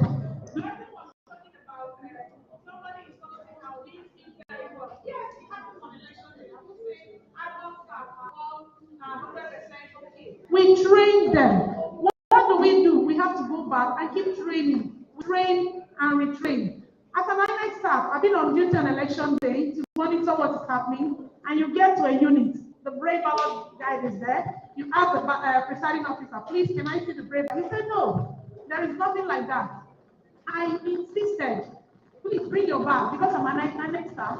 I checked, and behold, the brave ballot guide is there. What do I have to tell you as a person with disability? Know your rights. Remember, we moved from the model of social and whatever. It's about rights. If you have the right information, insist that the right thing be done. And that brings me to the point of education for the security personnel. We've developed what we call, hey, the house is noisy. Are we following? Hello? Hello? Please, we need to listen. We developed what we call the Disability Inclusion Guide for Security Agencies. We did that in collaboration with the ABLE2VOTE Foundation. We can equally use that guide to educate the security agency, because some disabilities are hidden, right? If they are not well informed, they will understand that on election day, a visually or a blind person or a deaf person comes to the unit, and the person is okay, you're looking at the person and he's saying, I am deaf. The security agency may even say, please go out from. But if they are well informed, if they understand what is happening, and we work together, such things will not happen on election day.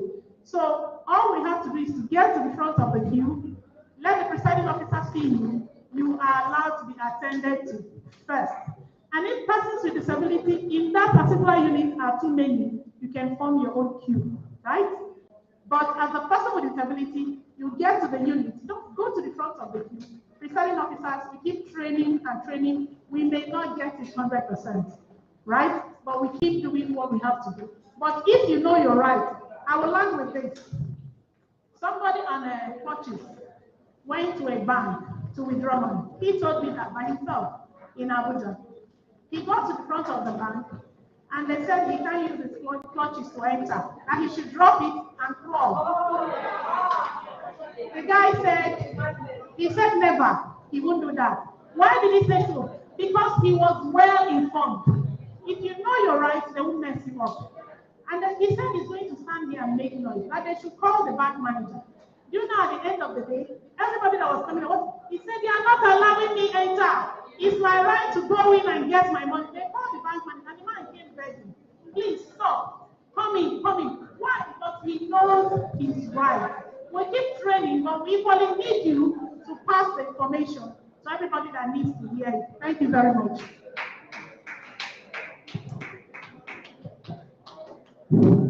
Somebody asked a question on what my state commissioner meant by manual and electronic voting. Is that all right? Yeah. INEC is going purely electronically. What we mean by manual, you know, it is not everything that will be done electronically now. There are some aspects that are human. By this, I mean like from ECHA. The manual filling of the form, the result sheet at the filling in level, and the collection of results at the collection center, local government center, and that of the state constituency. Are you get what I'm saying? These things are going to be done manually. Then the aspect of electronical aspect will be transmission of the result, which we call IREV. Once the presiding officer finishes at the polling unit, he is expected, with the help of RATEC, to transmit the result electronically on time, immediately he finishes, so that you can view it at the comfort of your home. You see where the manual aspect of it comes in. Manual aspect means collection and announcing the results. Then electronically is the transmission aspect of it. Another person asked a question on the online, offline of the givers. Givers is built in such a way that it accommodates both. If you could recall during the continuous registration, there are some local government that doesn't have a network there. But we try as much as, the commission try as much as to carry them along. So the givers is built in such a way that it accommodates both the online and offline. In fact, it is the most, of all the things that it is in electoral law, the use of givers. I wouldn't be mistaken if I said that the National Assembly will sleeping when they pass that law. Yeah, that is true. Because they never knew to be that way. And that was why the commission has assured that their vote will count. And it will count. Then somebody asked a question, sir, please, which local government did you register?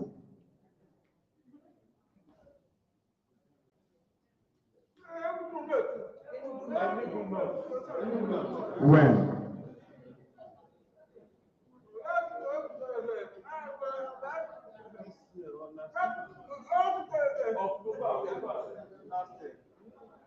Is it a new registration?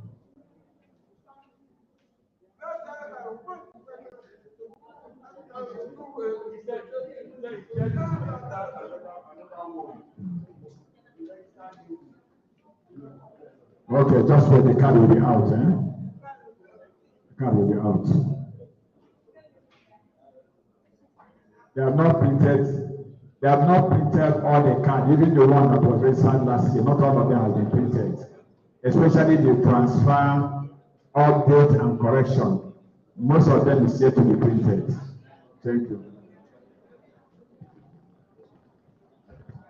Thank you very much, the MCA and the moderator. Hello, there's a lot of noise in the floor.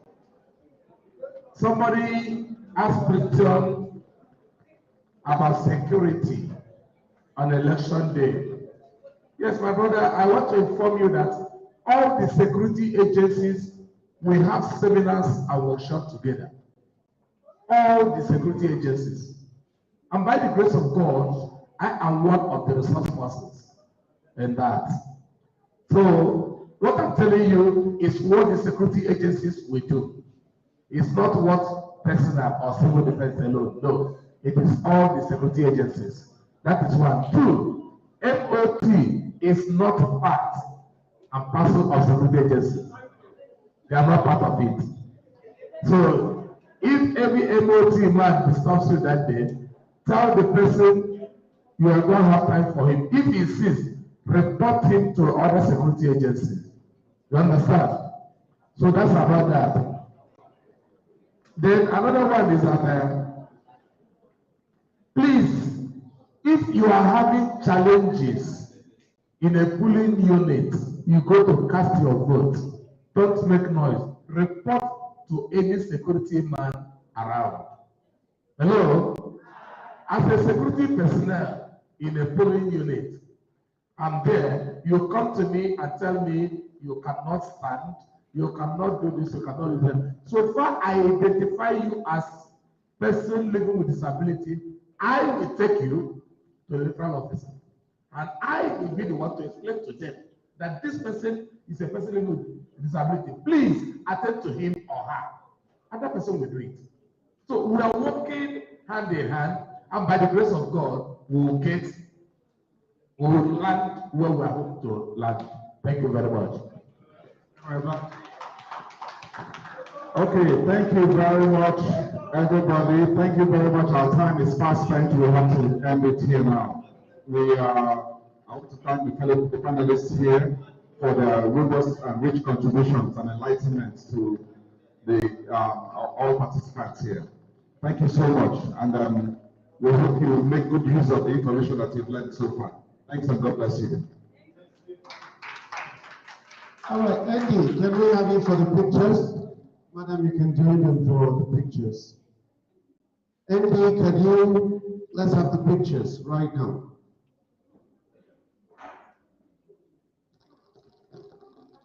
Joining us is the State Director, National Orientation Agency, Mrs. Florence Ife. Welcome. Yes. Well, I think we have to start, right?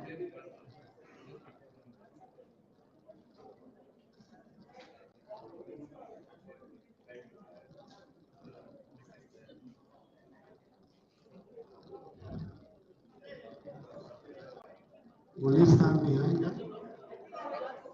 All of them will stand?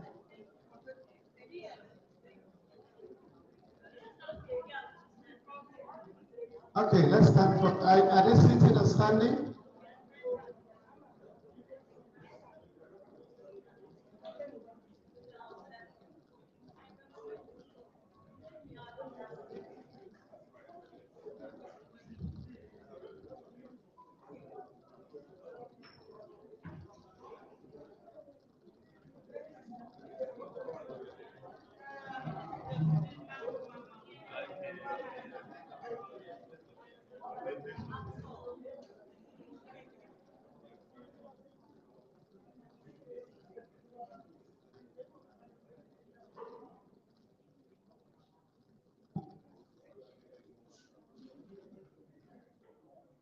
Thank you.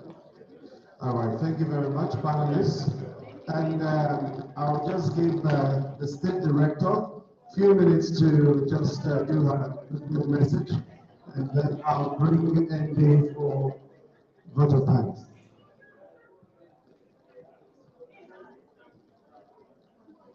Good afternoon, fellow participants. I'm very glad to be here with you people. I still apologize for being late. I was banking on tomorrow. I didn't know it was today until I saw a text immediately and was running to this place. So glad to be here with you. I thank the resource persons here, the security, NSCDC staff, the INEC staff, the moderator, Chiamaka and others. I'm very grateful to all of you, and I really enjoyed what they taught us today. But I want to chip in something. Auntie Chiamaka was saying that people should participate actively in politics. I want to support her fully. Please, have self-confidence in yourself. Don't shy away from your responsibility or from your rights. Join any political party of your choice. Participate actively, like she said. Have full confidence in yourself. Be encouraged and be strong. Are you hearing me? Yes. So I want all of you to participate actively. And when anybody wants to ask any question, feel free to ask questions. Feel free to defend your rights. Because we are all the same, we are all human beings, made by one God. And God loves all of us.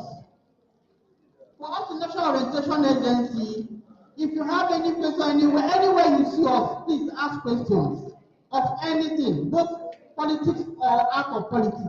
We are there for you. We want to carry all of you along and we carry you along. Whenever you have any problem or anything that confuses you, please ask us questions. We are ready to answer your questions. We are always there for you. Are you there? Yeah. So, I think I don't have much to say. The thing I wanted to say, all of them have said it, so I don't want to repeat it. Thank you so very much.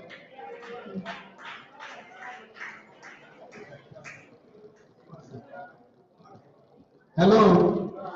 Yeah, that some of you are requesting for my number, as I promised.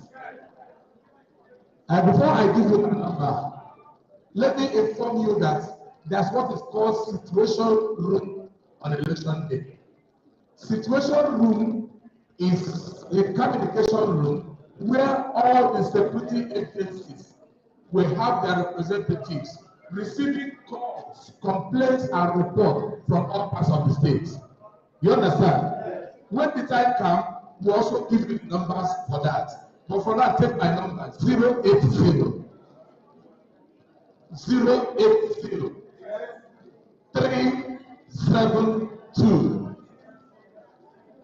192 70. I repeat, 080 372 192 70.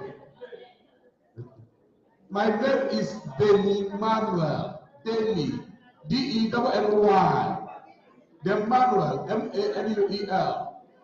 The surname is Iwuchukwu, if you care. PRO Civil Defense Corps, Enugu State Command. Thank you. I think I'm done. Thank you. So far, so good. We're coming to the end of the program. And I want to welcome Freke for her vote of thanks.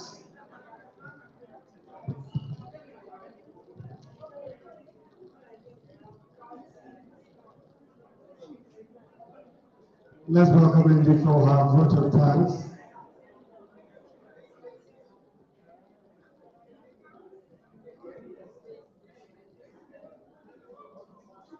You people sabi make noise.